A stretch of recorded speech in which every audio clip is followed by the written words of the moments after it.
বিশ্ব সংসারে সকল প্রাণীদের মধ্যে মানুষ হলো সর্বশ্রেষ্ঠ জীব। পশুর সাথে মানুষের একটাই পার্থক্য যে তাদের বিচার বোধ আছে। তারা সমস্ত কিছু যুক্তি ও বুদ্ধি দিয়ে বিচার করে সব সিদ্ধান্ত গ্রহণ করে। মনুষ্য জীবনের উদ্দেশ্য পশুর ন্যায় আহার নিদ্রা ভয় মৈথুনী নয়, পরন্তু তার থেকে উন্নততর, এবং তা হলো পরম সত্যের অনুসন্ধান।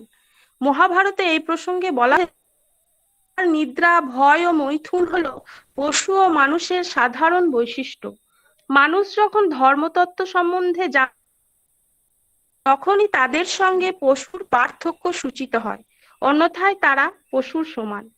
মানুষ এই জগতে সতত ত্রিতাপ জ্বালায় জর্জরিত। জন্ম মৃত্যু জরা ব্যাধি এই সমস্ত দুর্দশা ভোগের থেকে কারোর নিস্তার। দুর্দশা থেকে মুক্তির উপায় হলো আমাদের পরম সত্য সম্পর্কে জ্ঞান লাভ, নিত্য সত্য বস্তু ভগবানকে জানা, তার মুখনিসৃত বাণীগুলি নিজের জীবনে বাস্তবায়ন করা, তবেই জীব প্রকৃত সুখের মুখ দেখতে পারবে। ভগবান গীতাতে মানব জীবনের উদ্দেশ্য, তার কর্ম, তার গন্তব্য সবই অবগত করিয়েছেন, এবং গীতার সেই মূল্যবান উপদেশগুলি চিরন্তন আলোকবর্তিকার ন্যায় মানব সমাজের প্রকৃত কল্যাণকারী পথের দিক নির্দেশ করে চলেছে। শুধু আমাদের ভগবানের প্রতি বিশ্বাস ও ভক্তি সহ সেই উপদেশগুলি নিজ জীবনে পালনে যত্নবান হতে হবে। শ্রীমদ্ ভগবদ গীতা মহাভারতের ভীষ্ম পর্বের অন্তর্গত। এটি 18টি অধ্যায় ও 700 শ্লোক বিশিষ্ট। পরমেশ্বর শ্রীকৃষ্ণের মুখনিসৃত এই বাণী কুরুক্ষেত্রে যেমন যুদ্ধক্ষেত্রে যুদ্ধের জন্য প্রেরণা জুগিয়েছেন, সেই রকম ভাবে আজকে প্রেরণা দান করেছে। কেননা আমরাও সংসার রূপ যুদ্ধক্ষেত্রে সকলেই অবতীর্ণ এবং মোহগ্রস্ত। মলিনে মোচনং পুংসাং জল স্নানং দিনে দিনে সকৃত গীতামৃত স্নানং সংসার মলনাশনম। অর্থাৎ প্রতিদিন জলে স্নান করে, কিন্তু কেউ যদি ভগবদ গীতার গঙ্গা জলে একটিবারও স্নান করে, তাহলে তার জড়জীবনের মলিনতা একেবারেই বিনষ্ট হয়ে যায়। তাই তো কালের গতিতে গীতা কখনো পুরনো হয় না, এটা সার্বকালিক, সমস্ত পরিস্থিতিতে তা প্রাসঙ্গিক।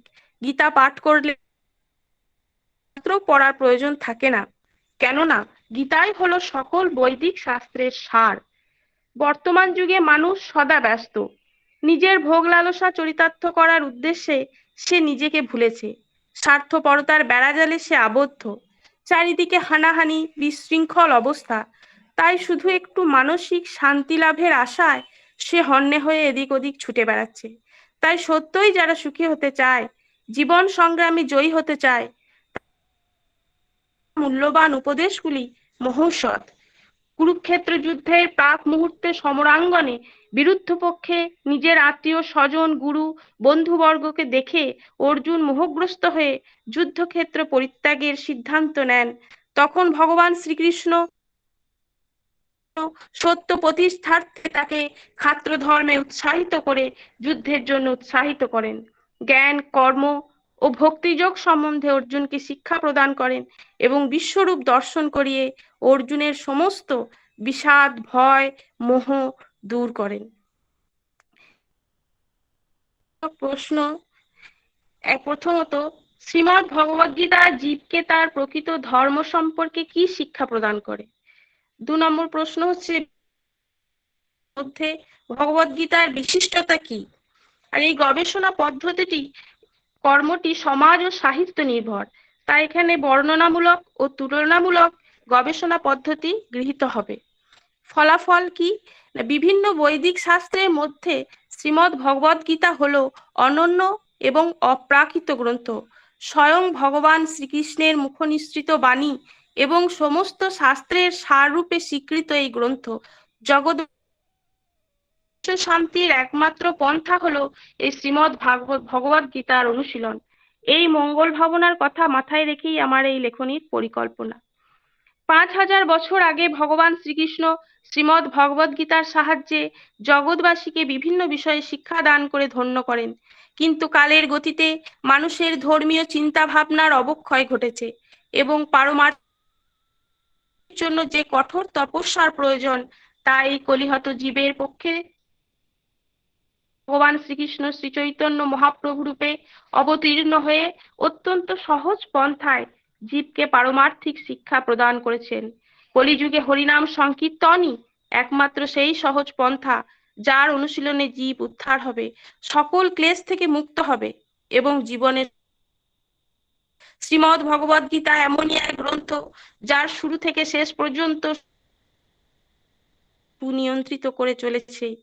এই আদর্শ মেনে চললে মানুষ দুঃখ, কষ্ট, লোভ, প্রতিহিংসা, কুকর্ম প্রভৃতি থেকে মুক্তির পথ খুঁজে পাবে।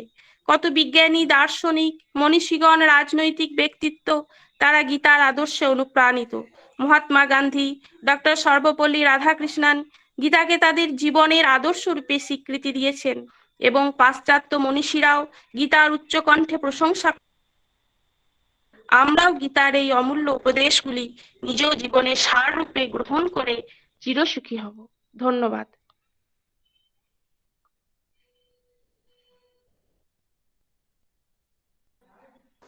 ধন্যবাদ।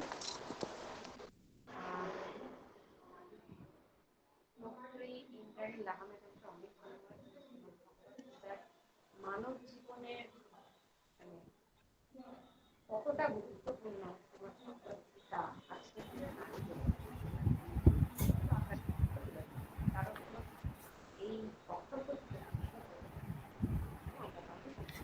শুনতে পাচ্ছি না কিছু। শোনা যাচ্ছে ম্যাডাম? হ্যালো। হ্যাঁ শোনা যাচ্ছে। হ্যাঁ ম্যাডাম। আচ্ছা আচ্ছা আচ্ছা, আমার মনে হচ্ছে নেটওয়ার্কে কোনো অসুবিধা হচ্ছিল। দেবায়নী ম্যাডামের বক্তব্যে আমরা সবাই সমৃদ্ধ হয়েছি। কারোর যদি কোনো প্রশ্ন থাকে আমরা তাহলে সেই প্রশ্ন কিন্তু নিতে পারি। ম্যাডাম আমি দেবায়নী না ইন্দ্রাণী। ম্যাডাম আচ্ছা আচ্ছা আচ্ছা, মাফ করবেন। আচ্ছা আচ্ছা, হ্যাঁ হ্যাঁ, অবশ্যই অবশ্যই, আমি একদমই এটা ভুল করে ফেলেছি। ইন্দ্রাণী ম্যাডাম বলেছেন। ইন্দ্রাণী ম্যাডামের বক্তব্যে যদি কারোর কোনো প্রশ্ন থাকে তাহলে করতে পারেন।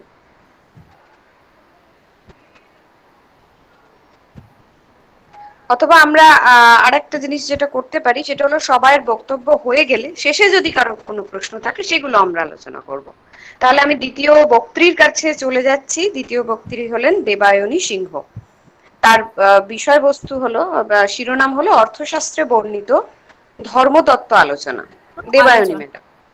নমস্কার ম্যাডাম, শুভ সন্ধ্যা সবাইকে।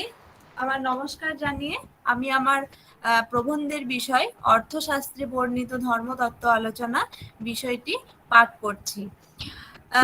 ধর্ম বলতে আমরা যেটা বুঝি, ধর্মের ধারণা ভারতীয় ঐতিহ্যের একটি গুরুত্বপূর্ণ স্থান দখল করে আছে।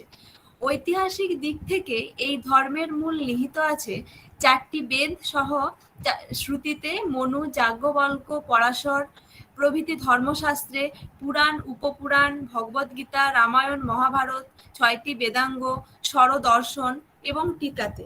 মহাভারতে বলা হয়েছে ধারণাৎ ধর্মঃ ইত্যাহুর ধর্মেণ বিদ্ধিতা প্রজাঃ যঃ সৎ ধারণ সংযুক্তঃ স ধর্ম ইতি নেতারঃ। ঋগ্বেদে ধর্ম শব্দটি কোথাও ধারক, কোথাও রক্ষক, কোথাও আচার বিধি, ধর্মীয় অনুষ্ঠানে ব্যবহৃত হয়েছে এবং ঐতিহ্য ব্রাহ্মণেও সমস্ত ধর্মীয় কর্তব্যকেই ধর্ম বলা হয়েছে। ধর্মের সঠিক পালন হলো মানুষের মর্যাদার দায়িত্ব ও আলোকিত আনুগত্যের প্রতি সম্মান ও কর্তব্যবোধ। সেখানে তৈতরীয় আরণ্যকে বলা হয়েছে ধর্ম বিশ্বস্য জগতঃ প্রতিষ্ঠা।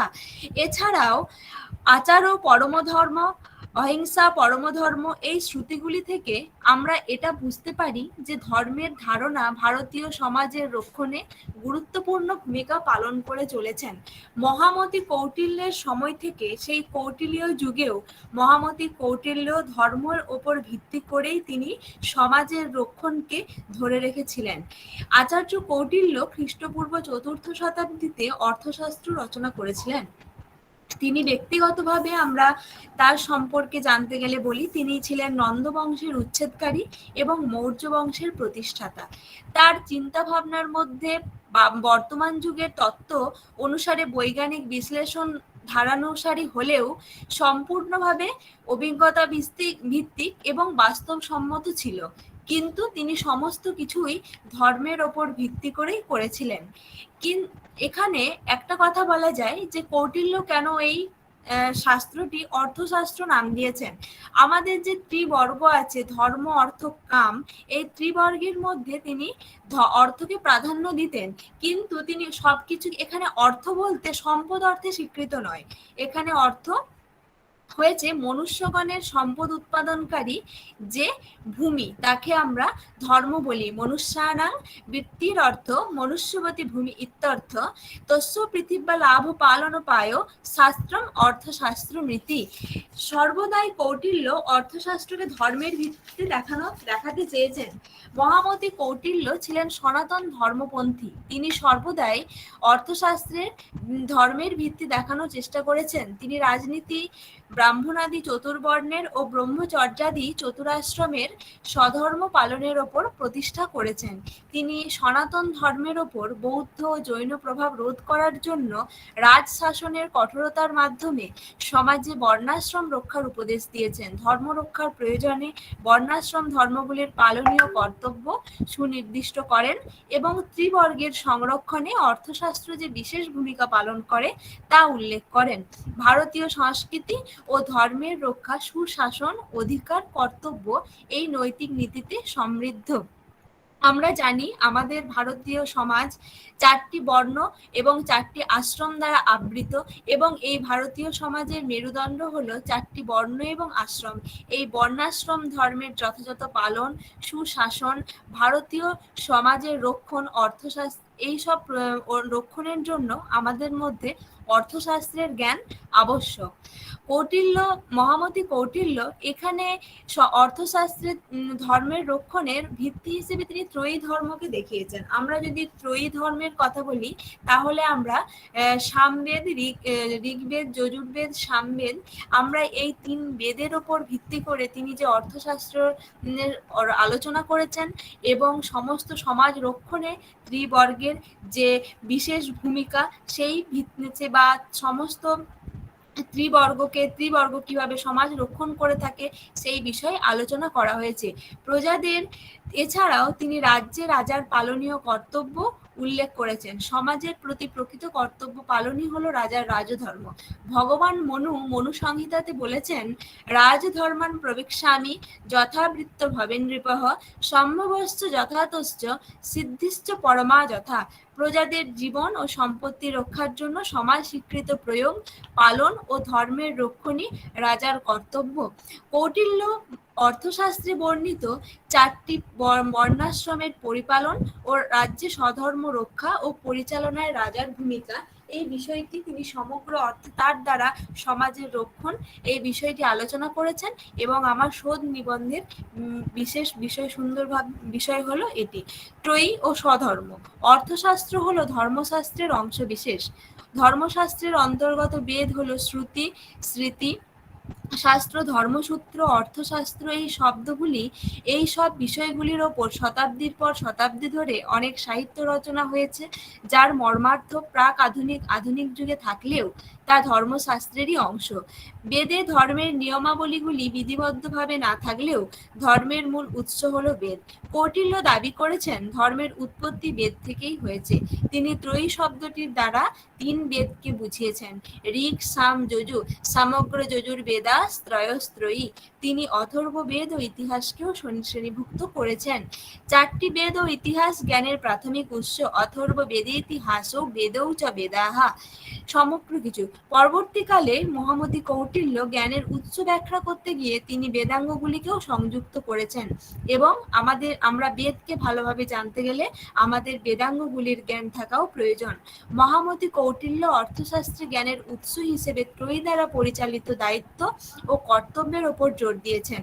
স্বধর্মের ভিত্তি হলো ত্রয়ী ধর্মকে মান্যতা দেওয়া। স্বধর্ম, এখানে কথাটি নিজ অর্থে বোধগম্য হলেও এখানে চতুর্বর্ণ ও চতুরাশ্রমের পালনীয় সুনির্দিষ্ট কর্তব্যগুলির কথাই বলা হয়েছে। তিনি যুক্তি দিয়েছেন ত্রয়ী ধর্ম শুধুমাত্র স্বধর্মকে প্রতিষ্ঠা করে না, দৃঢ়ভাবে ধরে রাখে। এস ত্রয়ী ধর্মাস চতুর্নাং বর্ণানাশ্রমানাং চ স্বধর্ম স্থাপনাৎ ঔপকারিক। চতুর্বর্ণের স্বধর্ম, অর্থশাস্ত্রে স্বধর্ম রক্ষণে 4টি বর্ণ ও আশ্রমের সুনির্দিষ্ট কর্তব্যগুলি উল্লিখিত আছে। ব্রাহ্মণের স্বধর্ম প্রসঙ্গে বলা হয়েছে, স্বধর্ম ব্রাহ্মণস্য অধ্যয়নম অধ্যাপনং যজনং যাজনং দানং প্রতিগ্রহশ্চেতি। অধ্যয়ন, অধ্যাপনা, যজন, দান ব্রাহ্মণের কর্তব্য। ব্রাহ্মণেরা শিক্ষাক্ষেত্রের সাথে সম্পর্কিত ছিলেন। তারা নিজেরা পড়াশুনো করতেন এবং শিক্ষাদান করতেন। কৌটিল্যের যুগে এই ঐতিহ্যবাহী ব্যবস্থাই ছিল শিক্ষার মেরুদণ্ড। পুরোহিতদের দায়িত্ব ছিল যজ্ঞ করা। এই যজ্ঞের আয়োজন করতেন ক্ষত্রিয় ও বৈশ্য সম্প্রদায়। ব্রাহ্মণদের দায়িত্ব ছিল সারা জীবনব্যাপী ত্রয়ীর ঐতিহ্যকে বহন করা। জ্ঞান বিতরণের জন্য ও ত্রয়ীর ঐতিহ্যকে বাঁচিয়ে রাখার জন্য বৈশ্য ও ক্ষত্রিয় কর্তৃক ব্রাহ্মণদের দান প্রদান করা হতো। এই রকম দানের কোনো সুনির্দিষ্ট নিয়ম ছিল না কৌটিল্য যুগে।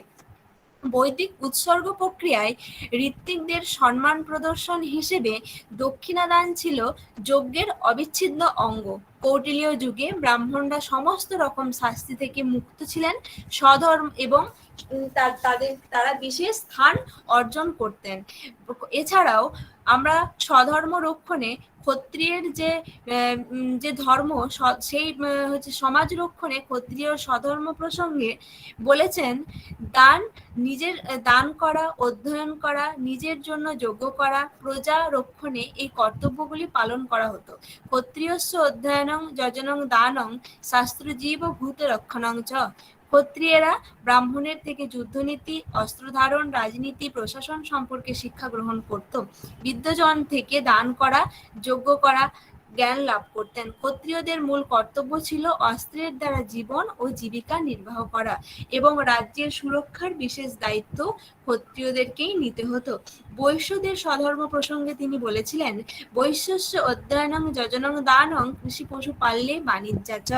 অধ্যয়ন, যজন, দান, কৃষিকর্ম, পশুপালন, বাণিজ্য যা ছিল সমাজ রক্ষণের মূল ভিত্তি। ক্ষত্রিয়ের মতো বৈশ্যরাও ত্রয়ীর ঐতিহ্যকে বজায় রাখার দায়িত্ব ছিল। অর্থনীতির স্তম্ভ ছিল কৃষি ও পশুপালন। যোদ্ধা শ্রেণীর দায়িত্ব ছিল রক্ষণ। এছাড়া মহামতি কৌটিল্য অর্থনীতিকে সুদৃঢ় করার জন্য সেই সমস্ত বণিক শ্রেণীকে দেশের বাইরে গিয়ে ব্যবসার উপদেশ দিতেন, নৌ, অরণ্য, বস্ত্র প্রভৃতি বাণিজ্যের শিক্ষা দিয়েছেন। ত্রয়ীর সংরক্ষণে যেমন অর্থ বিশেষ গুরুত্বপূর্ণ ভূমিকা পালন করত, অন্যদিকে ত্রয়ী ধর্ম বণিক শ্রেণীকেও তাদের কর্তব্য পালন করতে প্রস্তুত করত। এছাড়া শূদ্রদেরও কিছু পালনীয় কর্তব্য ছিল। তারা বেদ অধ্যয়নে তাদের বিশেষ অধিকার ছিল না, কিন্তু তারা অপর 3 বর্ণ ব্রাহ্মণ, ক্ষত্রিয়, বৈশ্য তাদের কাছ থেকে জ্ঞান অর্জন করত এবং তাদের সেই জ্ঞান অর্জনের দক্ষতার উপর ভিত্তি করেই তাদেরকে বিভিন্ন কাজে নেওয়া হতো। নাট্যশাস্ত্রেও ভরতমুনি উল্লেখ করেছেন যে অঙ্কন, নৃত্য, কারুকার্য এইসব কিছু বিশেষ কাজের কথা বলা হয়েছে যার দ্বারা শূদ্ররা জীবিকা নির্বাহ করতেন, কিন্তু সেই সমস্ত কাজেরও সুনির্দিষ্ট নিয়ম বেঁধে দেওয়া ছিল তাদের জন্য। এছাড়া চতুর আশ্রমের স্বধর্ম যদি আমরা বলি, সেখানে চতুরাশ্রমের পালনীয় স্বধর্মগুলি হলো, চতুরাশ্রমের মধ্যে আমরা জানি ব্রহ্মচর্য, গার্হস্থ্য, বানপ্রস্থ, পরিব্রাজক এই 4টি বর্ণ হলো চতুরাশ্রম। সেখানে যেটা ব্রহ্মচর্য অর্থাৎ ব্রহ্মচর্য যারা পালন করতেন তাদেরকে ব্রহ্মচারী বলা হতো। এটি হচ্ছে বর্ণাশ্রমের প্রথম আশ্রম। তারা অধ্যয়ন করত, অগ্নির উপাসনা, ভিক্ষাব্রত পালন ব্রহ্মচারীর ধর্ম ছিল। ব্রহ্মচারিণ সাধ্যায় অগ্নি কার্যাভিষেকেও ভৈক্ষ ব্রততম আচার্য বৃত্তিস্তদ্ভাবে গুরুপুত্রী সব্রহ্মচারিণী বা। ব্রাহ্মণ, ক্ষত্রিয়, বৈশ্যদের ব্রহ্মচর্য পালন করা আবশ্যিক ছিল। জ্ঞান অর্জন ছিল প্রধান কর্তব্য। গুরু সেবা ও উপদেশ পালন ছিল অনিবার্য কর্তব্য। ব্রহ্মচর্য পালনের দ্বারা ইন্দ্রিয়ের সংযতকরণ, নম্র বিনীত হওয়ার শিক্ষা লাভ করতেন। এই ব্রহ্মচর্য পালনই প্রধান উপলক্ষ ছিল। এই ব্রহ্মচর্য পালনই মহামতি কৌটিল্য চতুরাশ্রমের মূল বক্তব্য এটা ছিল না যে শুধুমাত্র ব্রহ্মচর্য, গার্হস্থ্য এইসব দ্বারা সমাজের রক্ষণ। এর দ্বারা আমাদের যে ত্রিবর্গ ধর্ম, অর্থ, কাম, মোক্ষ চতুর্বর্গের পালনের এই চতুরাশ্রম পালনের দ্বারা এই ত্রিবর্গের সংরক্ষণ বা চতুর্বর্গের সংরক্ষণও করা হতো। ব্রহ্মচর্যের প্রথম পুরুষার্থ হলো ধর্ম, যে ধর্ম পালন করা অবশ্য কর্তব্য ছিল। ব্রহ্মচর্য পালনের দ্বারা প্রথম পুরুষার্থের জ্ঞান অর্জন করা হতো। দ্বিতীয় আশ্রম হচ্ছে সকর্মা জীবস্তুল্যই সমানর শিভি বৈবাহ্য মৃত্যুগামিত্বাম দেব পিতৃতিথি ভৃত্তেষু ত্যাগস। এছাড়া এছাড়া গৃহস্থ যেটা দায়িত্ব ছিল, সেখানে জীবন জীবিকা পালন, সবর্ণে বিবাহ, সন্তান উৎপাদন, ভগবানের আরাধনা প্রভৃতি এই সমস্ত গৃহস্থের ধর্ম। মহামুনি কৌটিল্য উপরিক্ত দায়িত্বগুলি পালনের কারণ দিয়েছেন, স্বধর্ম স্বর্গায় অনন্তায় চ তস্যাতি ক্রমে লোক ও শঙ্করাৎ উচ্ছিদ্যেত। স্বধর্ম পালন করলে মানুষ স্বর্গ লাভ করে, না হলে সমাজে সাংকর্য নিয়ে আসে। ভগবান শ্রীকৃষ্ণ ভগবদ গীতায় বলেছেন, যদি নিজের দৃষ্টিতে অন্যের ধর্ম শ্রেষ্ঠ এবং স্বধর্মকে নিকৃষ্ট মনে হয়, তা সত্ত্বেও নিজের ধর্ম পালন করাই বাঞ্ছনীয়। এছাড়াও ধর্ম অনুসরণ, তিনি বলেছেন, ধর্ম অনুসরণ না করলে নারীদের অবনতি হয়, তারা অপবিত্র বংশের জন্ম দেয়, যা বংশধারাকে নরকের দিকে নিয়ে যায়। অধর্মাভিবাত কৃষ্ণ প্রদুষ্যন্তি কুলস্ত্রিয় দৃষ্টাশু বার্ষ্ণেয় জাতয়ে বর্ণ সাংকর্যে। এইভাবে মহামতি কৌটিল্য চতুরাশ্রম চতুর্বর্ণের বিভিন্ন কথা বলার পর তিনি কিছু স্বধর্ম পালনের পাশাপাশি তিনি সামান্য ধর্মের কর্তব্য পালনও সুনির্দিষ্ট করেছিলেন। সামান্য ধর্মের মধ্যে পড়ছে অহিংসা, সত্য, শৌচ, অনসূয়া, অনৃশংস, ক্ষমা প্রভৃতি। আমরা যেমন একটি শ্লোকের দ্বারা আমরা জানতে পারি, ক্ষমা শত্রৌ চ মিত্রে চ জ্যোতিনামেব ভূষণম অপরাধীষু খলেষু নৃপাণাংশ শৈব দূষণম। সকল মানুষের কাছে ক্ষমা স্বাভাবিক কাজ, একজন তপস্বীর গুণ, যা তার মোক্ষ অর্জনের চূড়ান্ত লক্ষ্য। কিন্তু রাজা দণ্ড প্রদানের সময় তা প্রযোজ্য করতে পারতেন না। ক্ষমা রাজার জন্য প্রধান কর্তব্য ছিল না। তিনি রাজার কর্তব্য হিসেবে বলেছেন, রাজার ধর্ম হলো সকল ধর্মকে রক্ষা করা।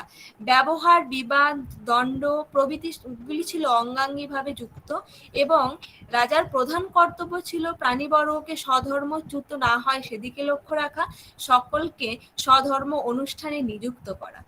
এছাড়াও সঠিকভাবে রাজধর্ম পালন করলে একজন রাজা আমৃত্যু পর্যন্ত আনন্দ লাভ করে ও মৃত্যুর পর প্রশংসিত হয়ে থাকে।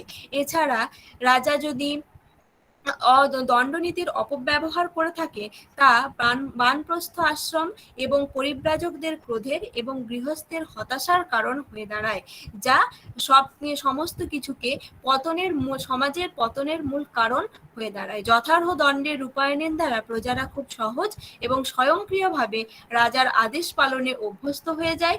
রাজারা খুব ভালোভাবে ধর্ম অর্থ কামের সঠিক পরিচালনা করতে পারে।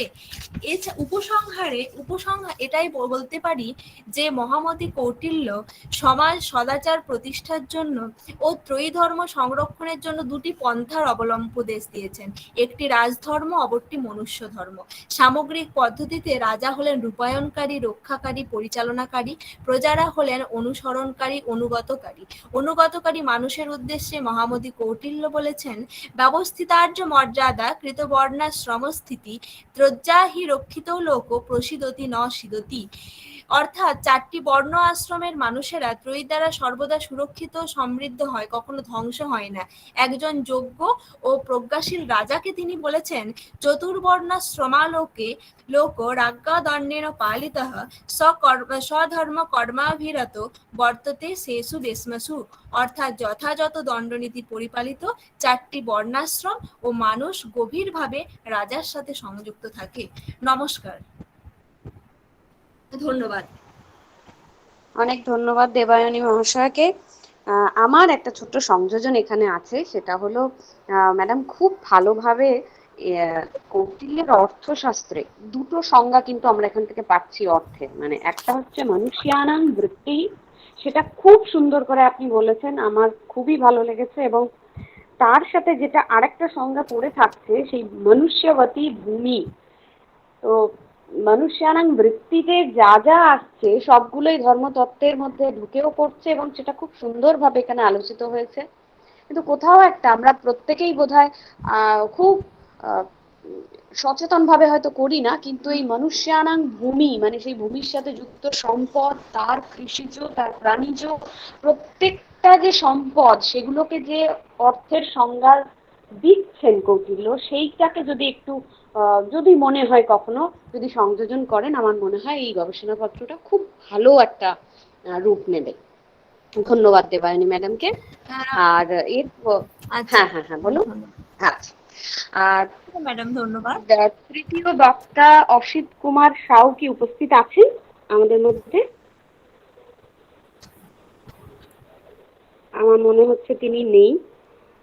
আমি তাহলে পরবর্তী বক্তাকে ডেকে নিচ্ছি। পরবর্তী বক্ত্রী আছেন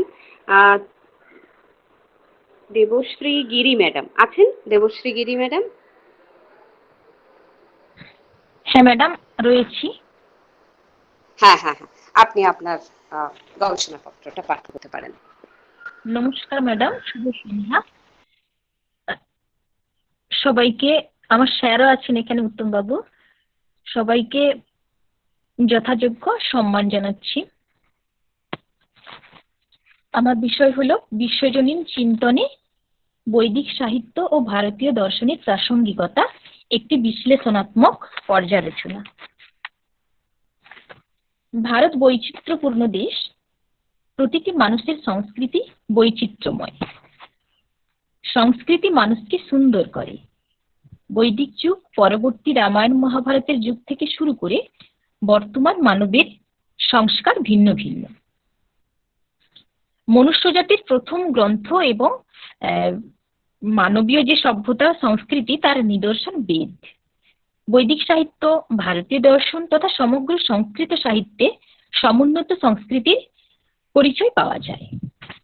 সেই সংস্কৃতির সর্বত্র আধুনিকতা বজায় না থাকলেও সবটা প্রাচীনতার কবলে আবদ্ধ নয়। প্রবন্ধের উদ্দেশ্য হলো বৈদিক সাহিত্য এবং ভারতীয় দর্শনের নিরিখে প্রাচীন ভারতীয় সংস্কৃতির মূল দিকগুলি পর্যালোচনা করা এবং বিশ্বজনীন চিন্তাধারায় সেগুলির বর্তমান প্রাসঙ্গিকতা তুলে ধরা। প্রাচীনকাল থেকে মুনি ঋষিরা পৃথিবীর মঙ্গলের জন্য অগ্নিতে আহুতি দিয়ে আসছেন।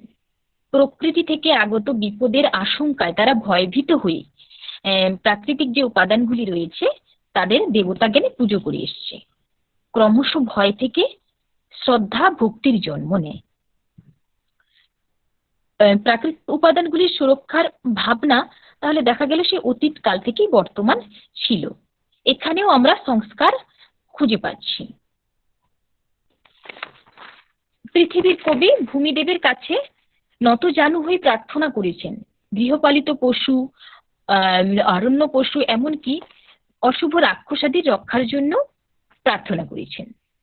প্রেমের এটা একটা অপরিসীম ঔদার্য উদাহরণ। কবি আবার পর্জন্য দেবের কাছে 100 শরৎ আয়ু কল্পনা করেছেন। গবাদি পশু, মানুষ সবই বৃষ্টি নির্ভর। অথর্ববেদের বৃষ্টি সূক্তেতে বারবার উচ্চারিত হয়েছে, মরুদ্ভি প্রচ্যুতা মেঘা বর্ষন্তু পৃথিবীম অনু। ভূমি সূক্তে বসুন্ধরার প্রতি ভালোবাসার মধ্য দিয়ে পরিবেশ চেতনা প্রকটিত হয়েছে। যেই পরিবেশ চেতনা আজকের সমাজের একটি প্রাসঙ্গিক আলোচনা, একটি উচ্চাঙ্গ পর্যায়ের আলোচ্য বিষয়। একটি মন্ত্রে পৃথিবীকে মাতা, অদিতিকে পিতা এবং অন্তরিক্ষকে ভ্রাতা বলা হয়েছে। এ যেন এক নিবিড় ঐক্যবন্ধন। সম্পর্কের পরম আদর মিশ্রিত সম্বোধনে প্রাকৃতিক বস্তুকে সম্বোধন করা হয়েছে। পরম আত্মীয়ের কাছে ঋষির প্রার্থনা পরোক্ষভাবে ফুটে উঠেছে পৃথিবীর মঙ্গলের জন্য। শুধু বেদ নয়, দর্শন সাহিত্যেও আমরা দেখতে পাই এরকম ধারণা। বৌদ্ধ দর্শনে বারবার প্রাণী হত্যার নিষেধ করা হয়েছে। বুদ্ধদেব মানুষকে বলেছেন প্রাণী হত্যা না করতে। তবে একটা জিনিস লক্ষণীয়, বুদ্ধ কিন্তু প্রাণী হত্যা করতে বারণ করলেও মাংস খাওয়া থেকে বিরত থাকতে বলেননি। তিনি অবশ্য বৌদ্ধ ভিক্ষুদের মাংসাহার ত্যাগ করে নিরামিষাশী হওয়ার উপদেশ দিয়েছিলেন। বুদ্ধের স্মরণ নিয়ে 300 শতাব্দী পরে রাজা হর্ষবর্ধন ঘোষণা করলেন রাজ্যবাসী যেন মাংস ভক্ষণ না করে। বৌদ্ধ ভিক্ষু সকলে নিরামিষ আহার গ্রহণ করতে থাকে। প্রাণী হত্যার রোধ হলো। প্রাণী হত্যার বিরুদ্ধে প্রাথমিকভাবে বৌদ্ধ ও জৈনরা বললেও পরবর্তীকালে ধীরে ধীরে বৈষ্ণব শৈব ধর্ম সে কথা প্রচার করে। ফলে ধীরে ধীরে ভারতবর্ষ থেকে পশুবধ উঠে গেল। এ আমাদের কাছে কম পাওনা নয়, এ নিঃসন্দেহে সমাজ বিবর্তনের লক্ষণ। বৈদিক আর্যগণ গ্রামে দলবদ্ধভাবে থাকত। কাজের প্রতি মনোনিবেশ করার উপদেশ বৈদিক সাহিত্যে পাওয়া যায়। কৃষিকার্যের প্রশংসা পর্যন্ত করা হয়েছে সেই বিখ্যাত সূক্ত অক্ষ সূক্তে, যেখানে বলা হয়েছে পাশা খেলো না, কৃষিকার্য করো। কৃষিকার্য করলে বহু সম্মান এবং বৃত্ত লাভ করবে।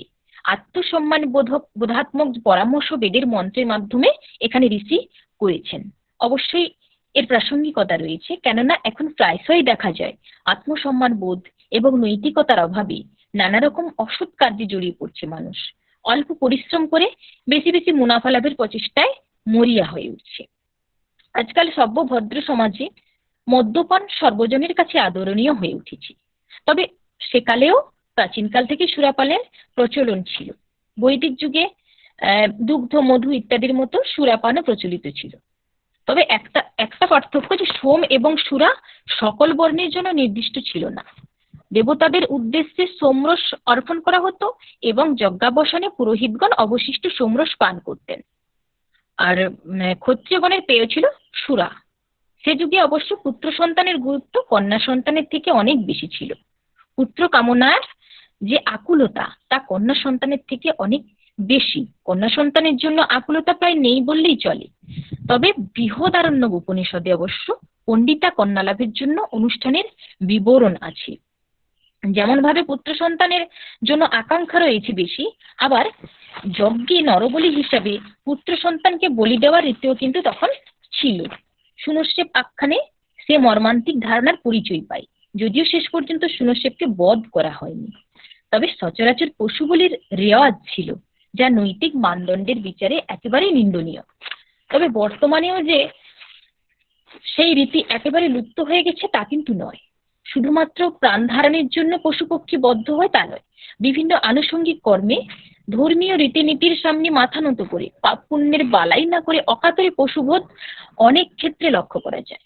ধর্মভীরু মানুষ যারা ধর্মীয় ক্রিয়াকলাপের পরামর্শদাতা, তারাই যদি মানব ধর্মকে বিসর্জন দেন, তবে সাধারণের দোষকে অবশ্য গুরু বলা চলে না। সে না হয় নাই হলো, কিন্তু তাকে শিল্পোন্নত ভদ্র সমাজের আধুনিকতার মর্যাদা কি সত্যি সত্যি বজায় থাকলো? তবে একটা দিকে অবশ্য দৃষ্টি করার মতো, সে যুগে বিবাহকে অতি পবিত্র এবং প্রয়োজনীয় ব্রত হিসাবে গ্রহণ করা হতো। সমাজে বিবাহিত নারীর স্থান ছিল অনেক উচ্চে। নববধূর স্থান আধুনিকতার দাবি রাখে। নববধূকে তখন সম্রাজ্ঞী আখ্যায় ভূষিত করা হতো, তাকে সম্রাজ্ঞী হওয়ার উপদেশ দেয়া হতো।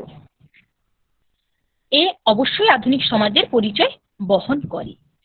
এই সংস্কৃতি আধুনিক সংস্কৃতির সঙ্গে তাল মিলিয়ে চলার মতো বটে। তবে একটা জায়গায় নারীদের ওই উচ্চাদর্শের মানকে খাটো করা হয়েছে। যেমন সে যুগে পুরুষদের বহু বিবাহ প্রচলন ছিল, নারীদের নয়। নারীরা কখনো একটির বেশি পতি গ্রহণ করতে পারতো না। তবে কোনো কোনো জায়গায় বিধবা বিবাহের উল্লেখ পাওয়া যায়, তবে সে বিষয়ে আবার মতানৈক্য রয়েছে। যাই হোক, নারীদের উচ্চাদর্শের প্রতিষ্ঠা ঋগ্বেদের যুগে সর্বাধিক ছিল। নারী একাধারে অধ্যাপিকা, বিদুষী, ব্রহ্মচারিণী, নৈতিক শিক্ষাযুক্ত, সামরিক প্রশিক্ষণ যুক্ত ছিল। নারী তখন যুদ্ধবিদ্যায় পারদর্শিকতার পরিচয় রেখেছে। রানী বিষ্পলা, মুদগলানি প্রমুখ বীরাঙ্গনা নারীদের বীরত্বের কথা ঋগ্বেদে পাওয়া যায়। বেদোত্তর যুগেও নারীদের সামরিক প্রশিক্ষণের কথা প্রচলিত ছিল। গুপ্ত যুগেই তো সেই ইঙ্গিত পাওয়া যায়। পরবর্তীকালে অবশ্য নারীদের অবস্থার ক্রমশ অবনতি হতে থাকে। নারীদের বেদ পাঠের অধিকার ছিনিয়ে নেওয়া হয়। বিশেষত একটি প্রচ্ছন্ন উদাহরণ সর্বশ্রেষ্ঠ মহাকাব্য রামায়ণেই রয়েছে। রামায়ণের মতো মহাকাব্যে রামচন্দ্রের মতো আদর্শ সম্পন্ন, অনুকরণযোগ্য মহামান্য ব্যক্তির মুখে নারী জাতির প্রতি অসম্মান প্রকাশ পেয়েছে, সে সামাজিক কারণে হোক বা রাজনৈতিক কারণে হোক। কৈকেয়ীর প্রতি রামচন্দ্র যখন বললেন, ভরতের অভিষেকের কথা আমাকে নিজে বললেন না কেন? আমি কি তাতে বাধা দিতাম? আমি নিজে সানন্দে ভরতকে রাজ্য, প্রাণ, অন্যান্য বস্তু, এমন কি সীতাকেও দান করতে পারতাম। যাই হোক, ঋগ্বেদের যুগে নারীদের যেরকম উচ্চতর মান মর্যাদা ছিল, তা এ যুগের নারীদের উচ্চাদর্শ প্রতিষ্ঠার ক্ষেত্রে অনুপ্রেরণা জাগায়, একথা নিশ্চিত রূপে বলা যেতে পারে। বেদের দার্শনিক তত্ত্বে পরিপূর্ণ কিছু সূক্ত রয়েছে। দর্শনের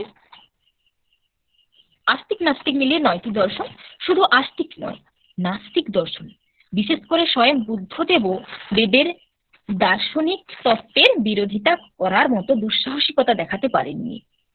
দর্শনের জন্মান্তরবাদ, আত্মবাদ, কর্মবাদ, সৃষ্টিতত্ত্ব, মোক্ষ ইত্যাদি যে তত্ত্বগুলি রয়েছে, যে তত্ত্বগুলির অন্বেষণে ঋষিগণ অক্লান্ত পরিশ্রম করে গেছেন। বেদেও আমরা দেখতে পাই আত্মা জন্ম মৃত্যু রহিত। ঋগ্বেদেই রয়েছে যে আমরা যে সমস্ত জীব নিজ নিজ কর্ম অনুসারে যে পথে পূর্বপুরুষরা গিয়েছেন সেই পথে যাবে। এখানে কর্মবাদ তথা জন্মান্তরবাদের ইঙ্গিত স্পষ্ট। উপনিষদে পরম এবং চরম সত্যকে লাভ করার উপায় বর্ণিত হয়েছে। ঈশাবস্বমিদং সর্বং যৎকিঞ্চ জগত্তাং জগৎ তেন তপ্তেন ভুঞ্জিথা মা গৃধ কস্যচিৎ ধনম। এখানে সবকিছু ত্যাগের দ্বারা ভোগের কথা বলা হয়েছে। নৈতিক মূল্যবোধের পরাকাষ্ঠা ত্যাগের বাণী প্রচারিত। হিংসা বিদ্বেষ ভুলে গিয়ে আত্মদর্শনের ইঙ্গিত সংস্কৃত সাহিত্যে বিরল নয়, সেটা সহজেই বোঝা যায়।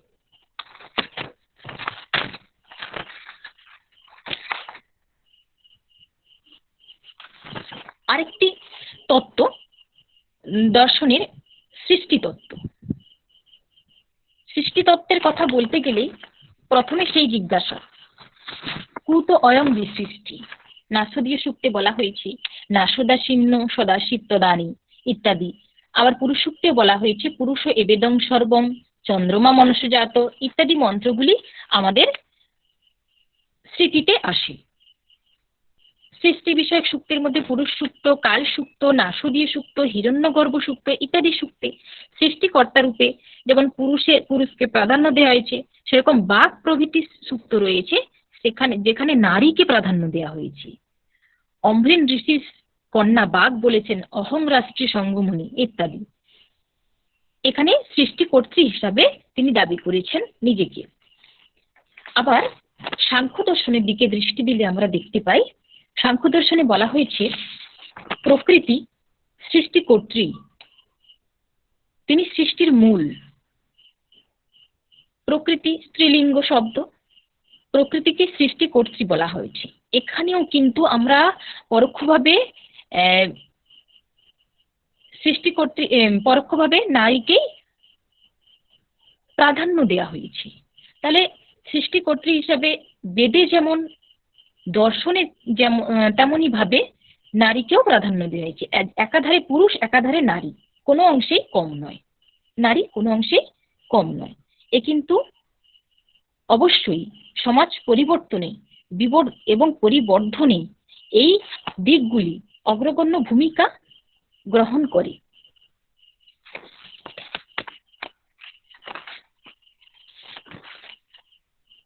আধুনিক অনেক ধারণা বৈদিক সাহিত্য, ভারতীয় দর্শন তো বটে, সমগ্র সংস্কৃত সাহিত্যে ইতস্ততভাবে উল্লেখ রয়েছে।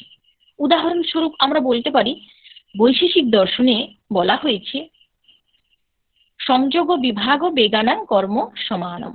এখানে গতিবিজ্ঞানের ধারণা রয়েছে। আধুনিক কালের টেস্ট টিউব বেদের ধারণা সেই ঋগ্বেদেই রয়েছে। আবার পরবর্তীকালে মহাভারত মহাকাব্যেও আধুনিক বিজ্ঞানের অনেক ধারণা রয়েছে।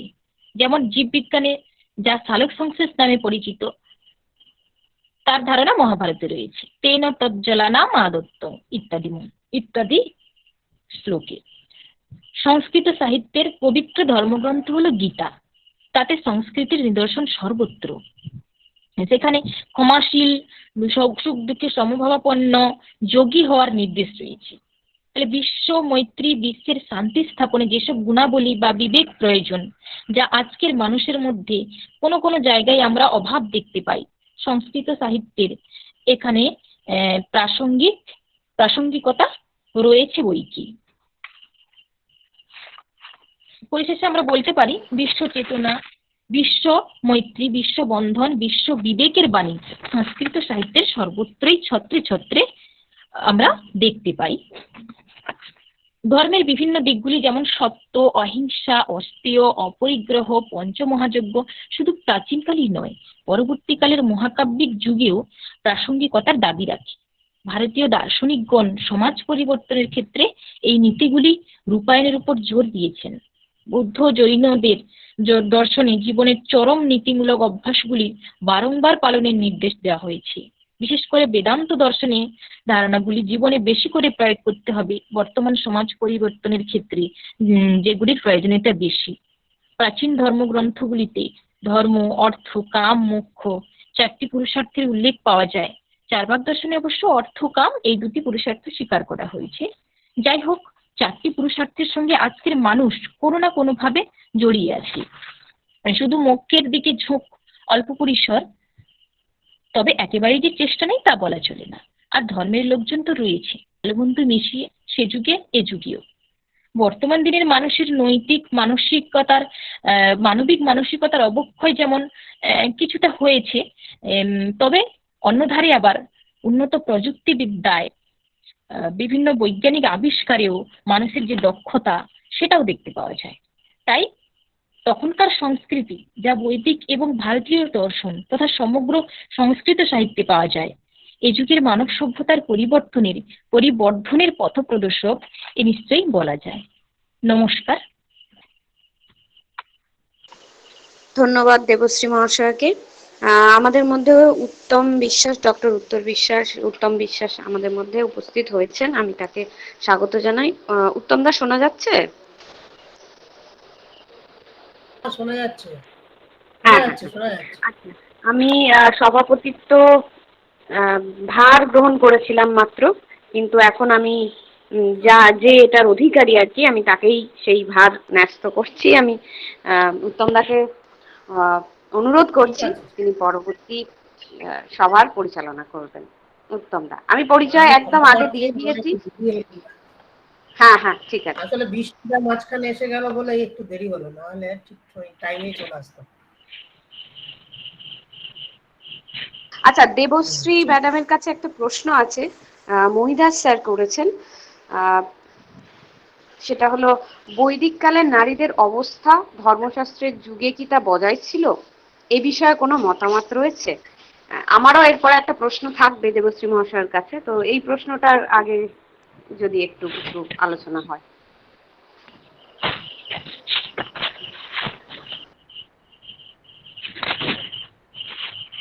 ম্যাডাম, আরেকবার প্রশ্নটা বলুন।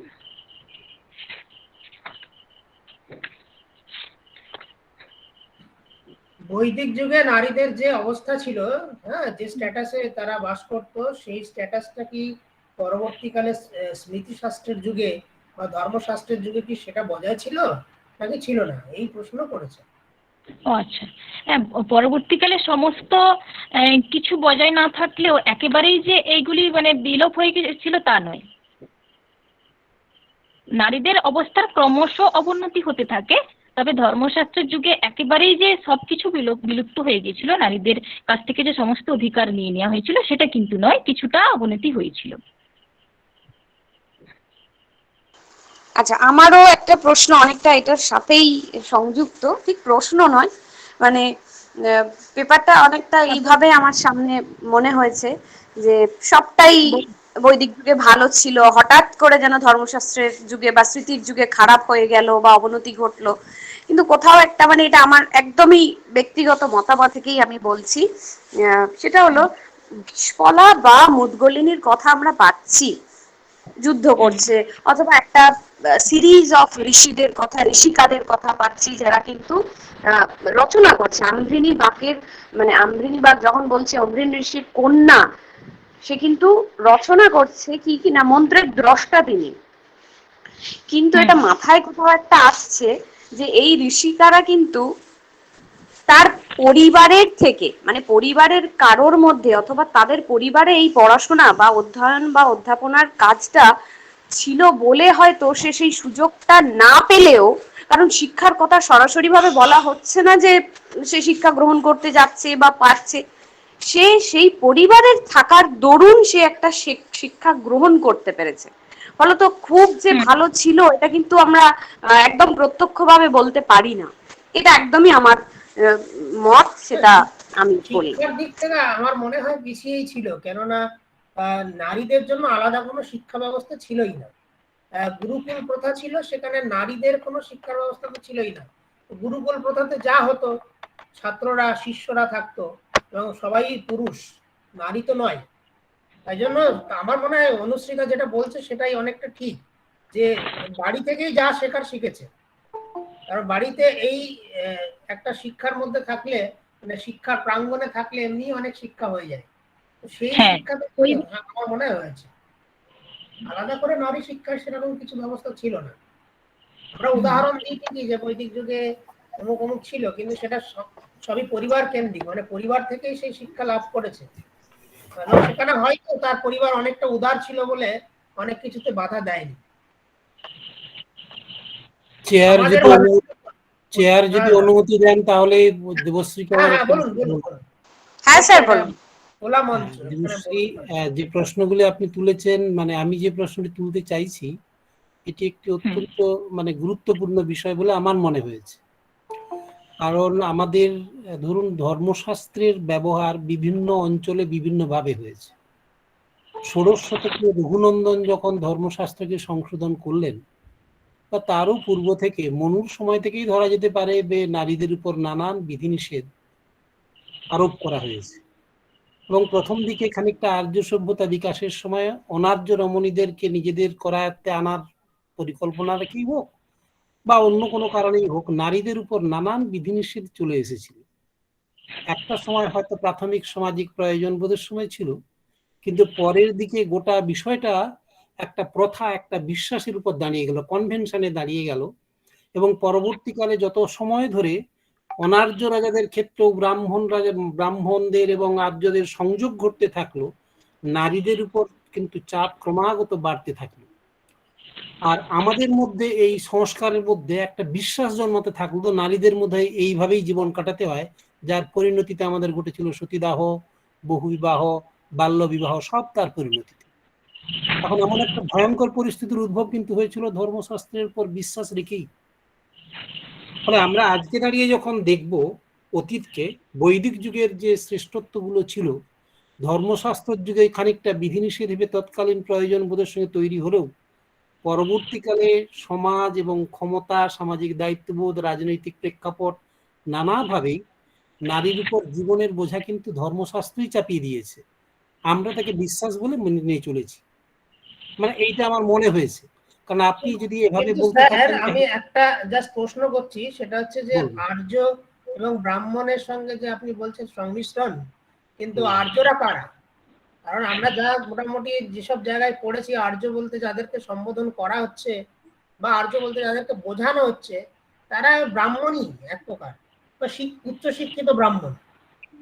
সেখানে আর্য বলে যদি অন্য কোনো জাতি থাকে বা অন্য বাইরে থেকে, ইতিহাস বলছে বাইরে থেকে এসছে, কিন্তু সেই যদি বাইরে থেকে এসে থাকে তাহলে তাদের তো কোন দেশ থেকে এসছে? যদি অন্য কোনো দেশ থেকে এসে থাকে, সেটা হতে পারে একমাত্র উত্তর পূর্ব ভারতের ওই দিক থেকেই ঢুকবে।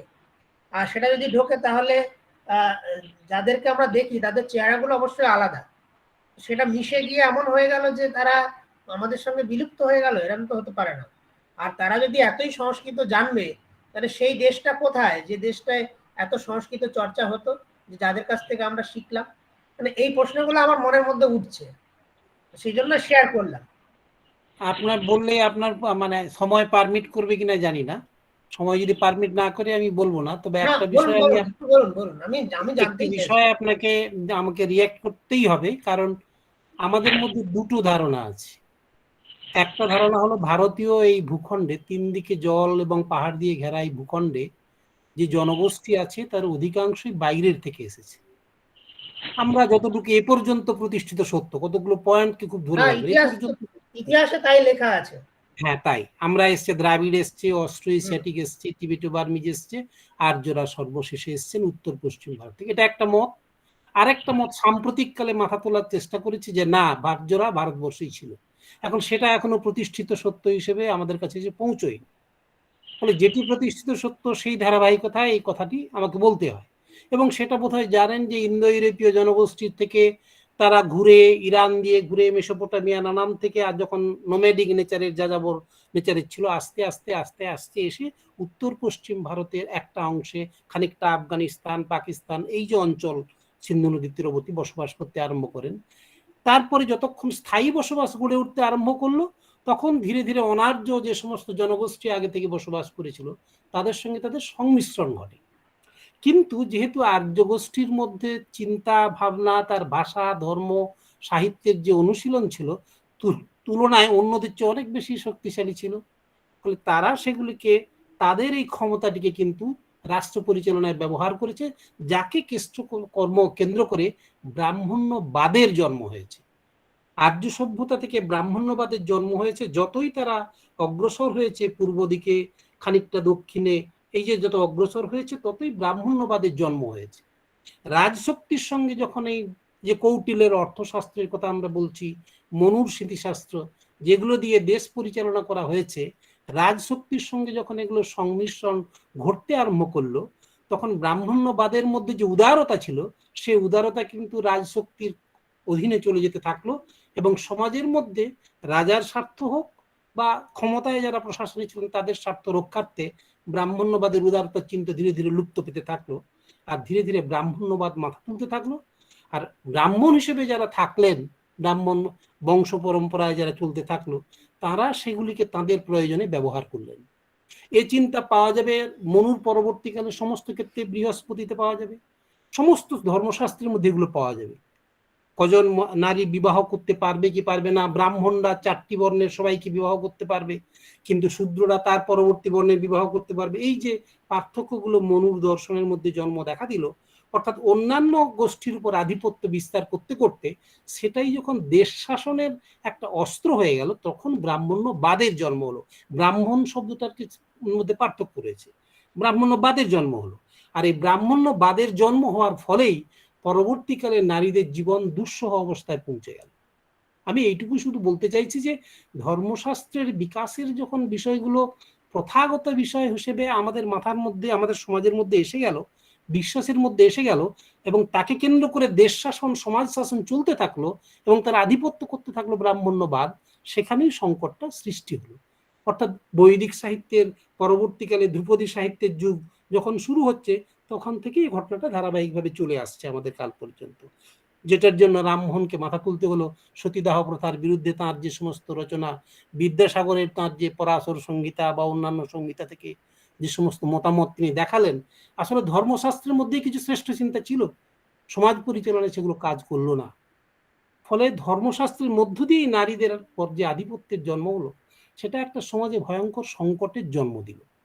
আমি শুধু এইটুকুই, আমার বিষয়টি শুধু দেবশ্রী যে আলোচনা করলেন, বৈদিক সাহিত্যের চরিত্রগুলি ভালো করে তুলে এনেছেন, যদি তার স্বল্প পরিসরে তার এত বেশি কথা বলার সুযোগ নেই, কিন্তু আমাদের মধ্যে বিশ্বাসটা থেকে গেলে একটা ভুল ধারণা থেকে যাবে বলে আমার ধারণা। এইটুকুই বলুন, আপনার মন্তব্যে আমার এইটুকুই মনে হয়েছে। হ্যাঁ, ঠিক আছে, ঠিক আছে, ঠিক আছে। তাহলে আমরা পরবর্তী হ্যাঁ হ্যাঁ জানা, ঠিক আপনারা করুন, ঠিক পর্যায়ে যাই। আচ্ছা, ঠিক আছে অনুশ্রিতা, নেক্সট তাকে ডেকে নিন। পরবর্তী বক্তা রাজেশ অধিকারী। হ্যাঁ, নমস্কার। আমার কথা শোনা যাচ্ছে ম্যাডাম? হ্যালো। হ্যাঁ রাজেশ, শোনা যাচ্ছে। হ্যাঁ হ্যাঁ হ্যাঁ হ্যাঁ। উপস্থিত আচার্য উত্তম স্যার এবং অনুষ্ঠিতা ম্যাডামকে আমার প্রণাম জানাই, এবং আমাকে এখানে পেপার প্রেজেন্টেশনের জন্য অনুমতি দেওয়ার জন্য সকলকে ধন্যবাদ জানাই। আমি স্লাইডের মাধ্যমে করতে চাই, তো আমি স্লাইডটা প্রেজেন্ট করছি।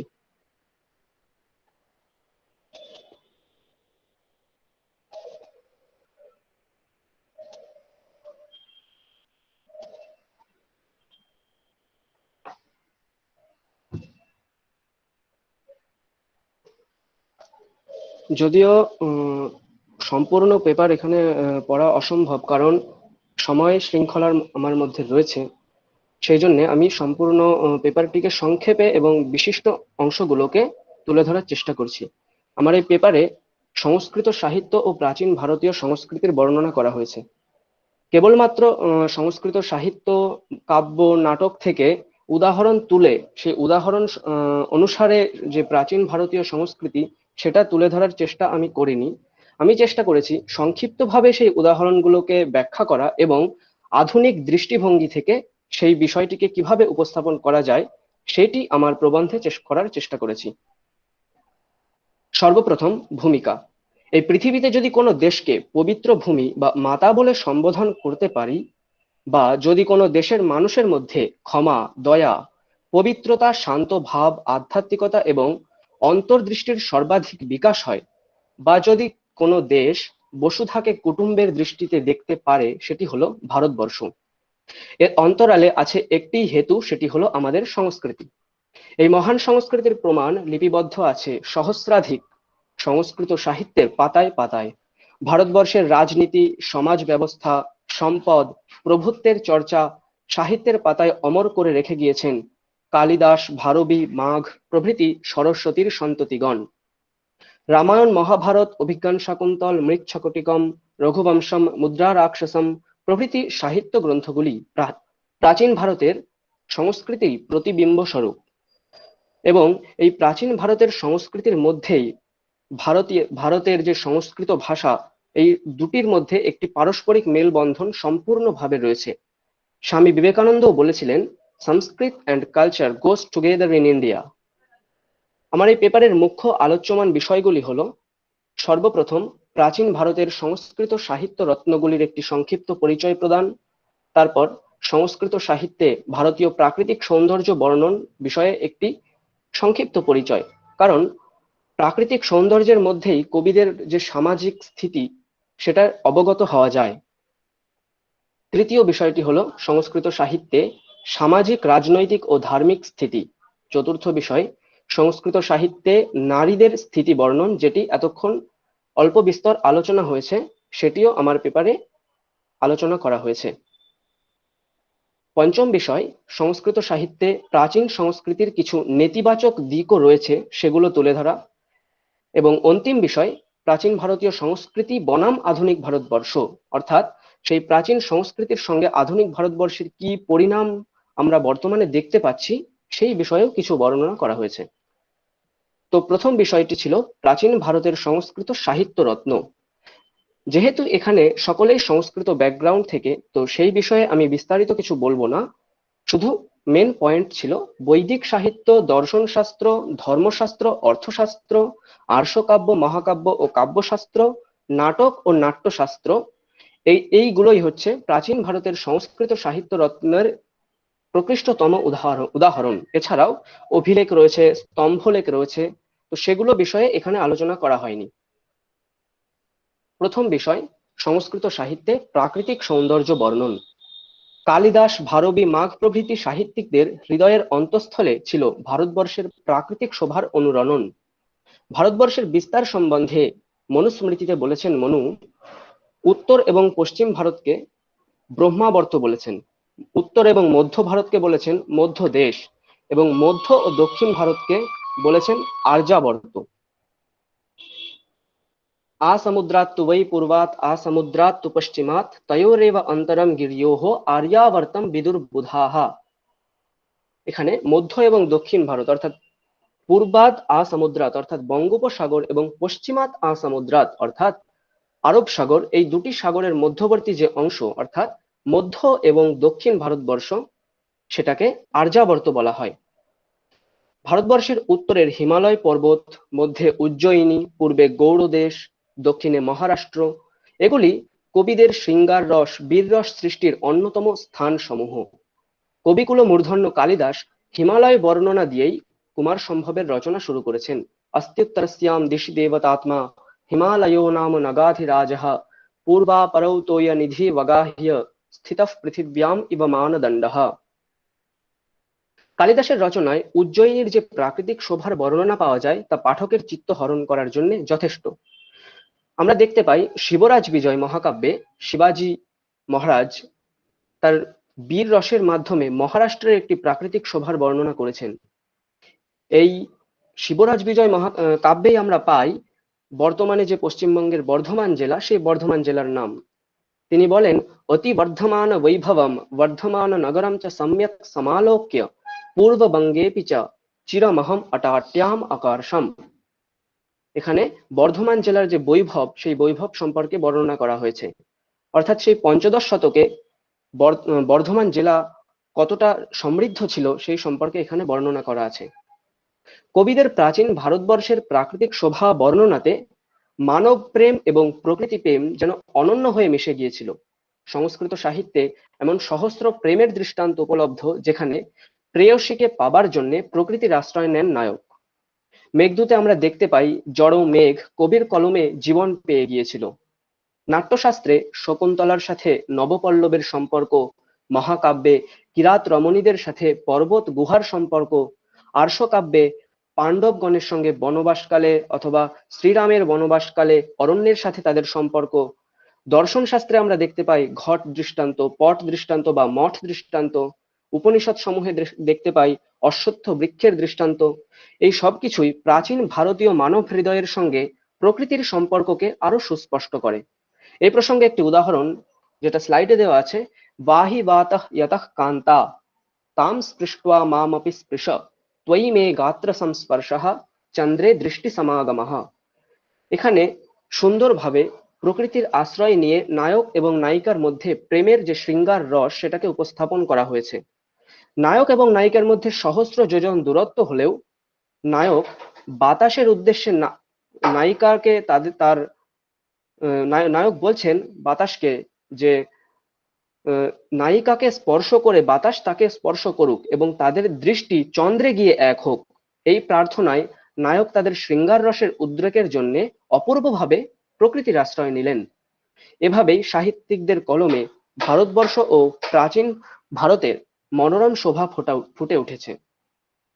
তৃতীয় বিষয়টি হলো সংস্কৃত সাহিত্যে সামাজিক, রাজনৈতিক এবং ধার্মিক স্থিতি। প্রথমে আমরা সামাজিক স্থিতি বিষয়ে সংক্ষেপে জেনে নেব। আমরা জানি সাহিত্যম সমাজস্য আদর্শঃ কথাটি মৃচ্ছকটিকমে শূদ্রকের উক্তি, অর্থাৎ সাহিত্য হলো সমাজের আদর্শ। অর্থাৎ সমাজে কি হচ্ছে কি না হচ্ছে সেসব আমরা সাহিত্য থেকেই জানতে পারি। সর্বপ্রথম বাল্মীকি, বেদব্যাস, মনু, কৌটিল্য বা যাজ্ঞবল্কের কালে প্রাচীন সামাজিক স্থিতি লক্ষ্য করলে আমরা দেখতে পাই প্রাচীন ভারতের ভিত স্থাপিত ছিল সনাতন পরম্পরার অনুষ্ঠিত ধর্মীয় আচারের উপরে। তাই কালিদাসের সৃষ্টিগুলিতে চতুর্থ ও পঞ্চম শতকের বিস্তারিত ইতিহাস আমরা জানতে পারি। গুপ্তকাল ভারতীয়দের সমৃদ্ধির কাল ছিল, তাই একে ভারতের স্বর্ণকাল বলা হয়েছে। এই গুপ্তকালেই কালিদাস ছিলেন চন্দ্রগুপ্ত মৌর্যের নবরত্নের একজন, এবং কুমার সম্ভব গ্রন্থটি নাকি চন্দ্রগুপ্তের পুত্রের উদ্দেশ্যে লেখা হয়েছিল, এরকম অনেক গবেষকদের মত। মৃচ্ছকটিকম নাটকে সমালোচনাদের ভয় না করে সমাজের কটু সত্যকে উপস্থাপন করেছিলেন নাট্যকার। যেমন পঞ্চম শতাব্দীতে ব্রাহ্মণ জাতিকে সবাই দেবতার আসনে পুজো করতেন। সমাহিত সিদ্ধ্যৈ প্রবৃত্তেন ব্রাহ্মণঃ অগ্রে কর্তব্যঃ, এমনটাই শূদ্রকের মত। যদি কেউ জঘন্য অপরাধ করতেন তাদেরকে রাজ্যের বাইরে নির্বাসন করা হতো। এই প্রসঙ্গে বলা হচ্ছে, অয়ম হি পাতকি বিপ্রো নবধ্য মনুরব্রবীত রাষ্ট্রাদস্মাত্তু নির্বাস্যঃ বিভবৈ রক্ষতৈ সহ। এরপর আমরা দেখে নেব প্রাচীন ভারতের সংক্ষিপ্ত রাজনৈতিক স্থিতি।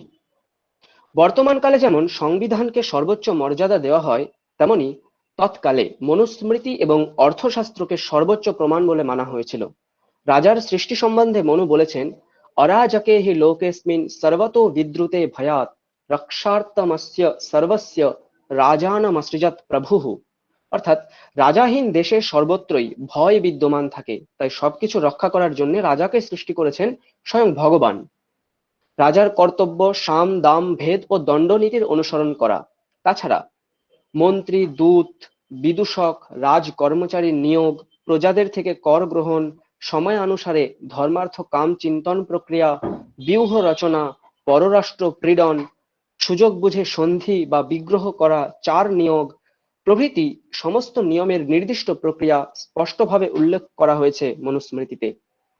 মৃচ্ছকটিকম এর কালে বিচার ব্যবস্থায় সর্বেসর্বা ছিলেন রাজা স্বয়ং। বিচারকের সিদ্ধান্ত রাজার মনঃপুষ্ট না হলে রাজা স্বয়ং অন্তিম নির্ণয় ঘোষণা করতেন। এবং বিচারে ভুল সিদ্ধান্ত হলেও, রাজার বিচারে ভুল সিদ্ধান্ত হলেও জনগণ তা মেনে নিত। কারণ বলা হয়েছে নির্ণয়েতু বয়ম প্রমাণম শেষেতু রাজা, অর্থাৎ বিচারকরা নির্ণয় করবে কিন্তু রাজা অন্তিম প্রমাণ সেখানে। পরবর্তী বিষয় হলো সংস্কৃত সাহিত্যে ধার্মিক স্থিতিকে সংক্ষেপে বর্ণনা করা। তৎকালীন সমাজে ধার্মিক আচার আচরণকে সর্বাধিক গুরুত্ব দিয়ে দেখা হয়েছে। ব্রাহ্মণেরা দেবতার আসনে পূজিত হয়েছে, 16টি সংস্কার পরিপালন করা হয়েছে। বস্তুত এই 16 সংস্কারই সনাতন পরম্পরার গৌরবের মূল হেতু। আজও বহু সমর্থ ব্রাহ্মণেরা প্রতিটি সংস্কার নির্দিষ্ট ক্রমে পরিপালন করার যথাসাধ্য চেষ্টা করেন। মৃচ্ছকটিকম থেকে তৎকালীন ধার্মিক স্থিতিরও বিস্তৃত পরিচয় পাওয়া যায়। সেই সমাজে সামান্য মানুষের মধ্যে বৈদিক প্রথার ধর্মাচরণের অভ্যাস ছিল। চতুর্বর্ণের নির্দিষ্ট নিয়ম ছিল। ব্রাহ্মণেরা কি কাজ করবে, ক্ষত্রিয়রা কি কাজ করবে, সে সম্পর্কে বিস্তারিত বর্ণনা আমরা দেখতে পাই আর্য কাব্যগুলিতে। বৈদিক ধর্মচর্চার পাশাপাশি বৌদ্ধ ধর্মের আচরণ আমরা দেখতে পেয়েছি, কারণ কথমনাভ্যুদয়িকম শ্রমণ দর্শনম এরকম একটি বাক্য আমরা পেয়েছি মৃচ্ছকটিকমে। এখানে শ্রমণ কথার অর্থ হলো বৌদ্ধ ভিক্ষু। পরবর্তী বিষয় যেটি কিছুক্ষণ আগে আলোচনা হয়েছে সেটি হলো সংস্কৃত সাহিত্যে নারীদের স্থিতি। সমাজরূপ পক্ষীর দুটি ডানা, একটি হলো নারী এবং অপরটি হলো পুরুষ। যদিও পুরুষতান্ত্রিক সমাজে নিগৃহীত অবহেলিত রূপেই নারীদের দেখা হয়, বলা যায় লেখকের কলম পুরুষতান্ত্রিক রচনারই জন্ম দেয় সর্বদা। নারী পুরুষের সমান অধিকার নিয়ে লেখা কাব্য খুবই বিরল, কারণ আমরা যত সাহিত্য রত্নের খোঁজ পাই তার 90%ই পুরুষ কেন্দ্রিক। কারণ শ্রী রামচরিত নিয়ে লেখা হয়েছে রামায়ণ, রঘুবংশ, উত্তর রামচরিত। কৃষ্ণচরিত নিয়ে লেখা হয়েছে মহাভারত, শিশুপাল বধ। অর্জুন চরিত নিয়ে লেখা হয়েছে কিরাতার্জুনীয়। নলকে নিয়ে লেখা হয়েছে নৈষধীয় চরিত। ভগবান বুদ্ধকে নিয়ে লেখা হচ্ছে বুদ্ধচরিতম। যক্ষকে নিয়ে মেঘদূত, কার্তিককে নিয়ে কুমার সম্ভব মহাকাব্য। কিন্তু প্রত্যেকটি মহাকাব্যে বা নাটকে সীতা, দ্রৌপদী, যশোধরা, দময়ন্তী, শকুন্তলা প্রভৃতি চরিত্রগুলোকে আমরা কোনো অংশে এড়িয়ে যেতে চাই, কিন্তু বলা বাহুল্য এই নায়িকা চরিত্রগুলি ছাড়া কাব্য বা নাটকে রসোদ্রেক নিতান্তই খপুষ্পায়িত। মৃচ্ছকটিকম, রত্নাবলী, শিবরাজ বিজয়, হর্ষচরিত বা শিশুপাল বধ প্রভৃতি কাব্য থেকে নারী জাতির কিছু কিছু দুরবস্থার উদাহরণ আমরা পেয়ে থাকি। কিন্তু বৈদিক কালে নারীদের শিক্ষার দিকে বিশেষ নজর দেওয়া হয়েছে বলেই মুদগলিনী, বিষ্পলা, শশীয়সী, সীতা, সাবিত্রী, দময়ন্তী, গার্গীর মতো বিদুষীর সৃষ্টি হয়েছে। কিন্তু খ্রিস্ট জন্মের পরবর্তী সময় থেকে ক্রমেই পুরুষতান্ত্রিক সমাজে নিজেদের অধিকার ছিনিয়ে নেবার লড়াইয়ে নেমেছিল বলেই তারা আজকে স্বাধীন চেতা। ফলস্বরূপ দেখা গিয়েছে কর্ণের অনুমতির অপেক্ষা না করে শাকুন্তলায় দেখতে পাই গান্ধর্ব বিবাহে শকুন্তলা মত প্রদান করেছিলেন। মৃচ্ছকটিকে আমরা দেখতে পাই বসন্ত সেনা অসীম সাহস দেখিয়েছেন। ধূতার পাতিব্রত্য, কুমার সম্ভবে শিবের প্রতি পার্বতীর সেবা মনোভাব, কিরাতার্জুনীয় দ্রৌপদীর অভিজ্ঞান শাকুন্তলে প্রিয়ম্বদার মতো প্রতিটি কাব্য বা নাটকে স্ত্রী চরিত্রগুলোকে প্রধানত পুরুষের শ্রেষ্ঠা উপদেশিকা হিসাবে আমরা পাই। তাই নিঃসন্দেহে তাদের তাৎক্ষণিক বুদ্ধির আমরা প্রশংসা করতে পারি। তাই বর্তমান কালে ফেমিনিজম বা নারীপন্থী, পুরুষ বিদ্বেষী এই অর্থগুলো সম্পূর্ণভাবে মনুষ্যত্বে রূপান্তরিত হয়েছে। নারীর প্রতি প্রভুত্ব দেখানোর সংস্কৃতি পরিবর্তন করার উপদেশ সমগ্র কবিদের দ্বারা কৃত হয়েছে। সেই সময় আমরা অভিজ্ঞান শাকুন্তলে একটি শ্লোক পাই, নখলু নখলু বাণঃ সন্নিপাত্যোয়মস্মিন মৃদুনি মৃগ শরীরে তুল রাশা বিবাগ্নিহি। এই শ্লোকে ব্রাহ্মণ বটু হরিণের ওপর বাণের আঘাত থেকে দুষ্যন্তকে যেমন নিরত করেছেন, তেমনি লক্ষণার আশ্রয় নিয়ে বলা যায় শকুন্তলার মতো হাজার হাজার নারীর কোমল অঙ্গে পুরুষের পাশবিক করাঘাত যেন না ধেয়ে আসে, সেই সাবধান বাণীও ঘোষণা করেছেন কবি কালিদাস। সংস্কৃত সাহিত্যে প্রাচীন সংস্কৃতির কিছু নেতিবাচক দিকও আমরা পাই, সেগুলো সম্পর্কে সংক্ষেপে কিছু বলা হচ্ছে। ভারতবর্ষে বৈদেশিক শক্তির গমনাগমন যত বেড়েছে ততই সনাতন ধারার উপর একটি মুষ্টিঘাত হয়েছে অবশ্যই। অড্রে রুশফ তার culture of encounters Sanskrit at Mughal court গ্রন্থে মুঘল সম্রাটের আগমনে ভারতবর্ষের সনাতন পরম্পরায় বৌদ্ধিক বিকাশের পাশাপাশি হিন্দু মুসলিমের মিত্রত্ব প্রতিষ্ঠা করার চেষ্টা করেন, কিন্তু সংস্কৃত সাহিত্যে স্পষ্টভাবে এর বিরোধ আমরা দেখতে পাই। বহিরাগতদের পাশবিক অত্যাচারের কারণে তাদের সাথে ঐক্য সাধন কপোলকল্পিত বিষয় ছিল। বাস্তবিকতাকে তুলে ধরতে গিয়ে অম্বিকা দত্ত ব্যাস সনাতন সমাজে বৈদেশিক জবনদের ঘৃণ্য অত্যাচারের ছবি আঁকেন। ষোড়শ শতক থেকে অষ্টাদশ শতক পর্যন্ত মুঘল সম্রাটদের রাজত্বকাল ছিল। সেই সময়ে জবনকুল ভারতীয় মন্দিরগুলি ভেঙে মণিমাণিক্য চুরি করেছে, স্মৃতি বেদান্ত গ্রন্থগুলি পুড়িয়েছে, স্ত্রী কন্যাদের ওপর অসহ্য নির্যাতন করেছেন।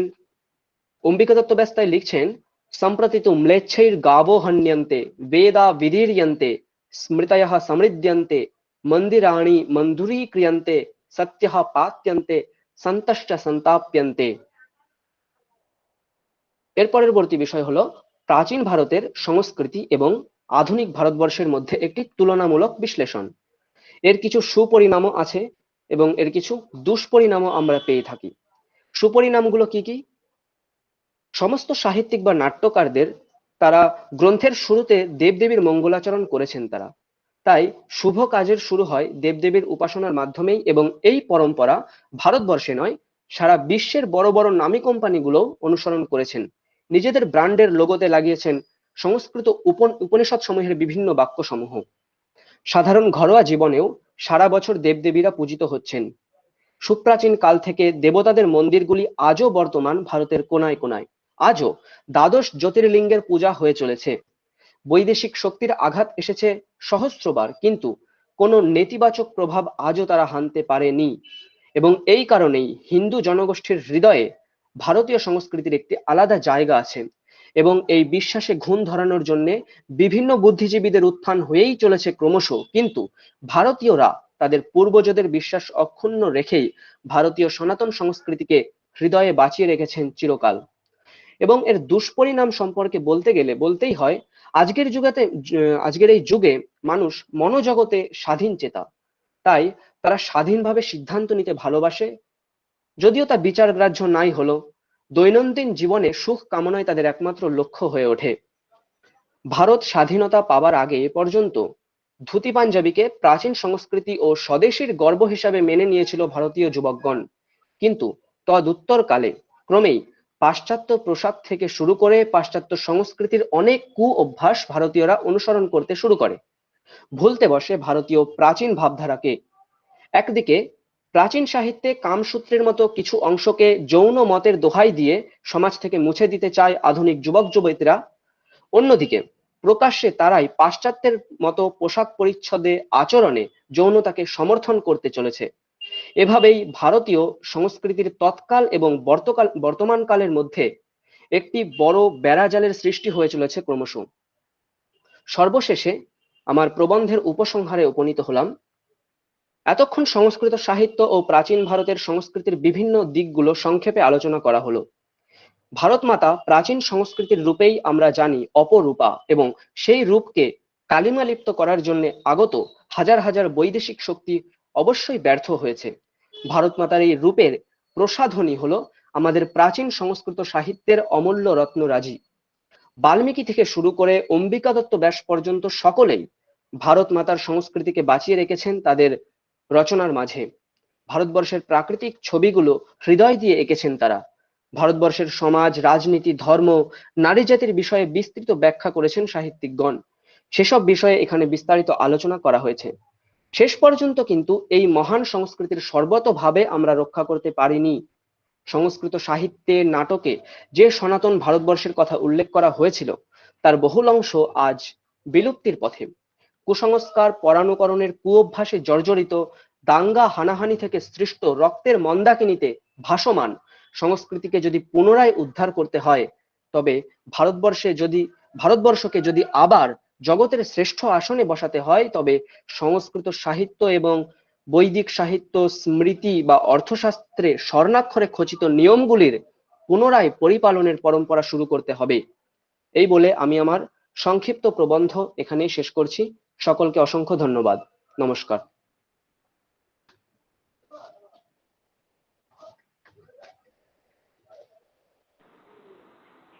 ধন্যবাদ রাজেশ মহাশয়কে। উত্তম দা।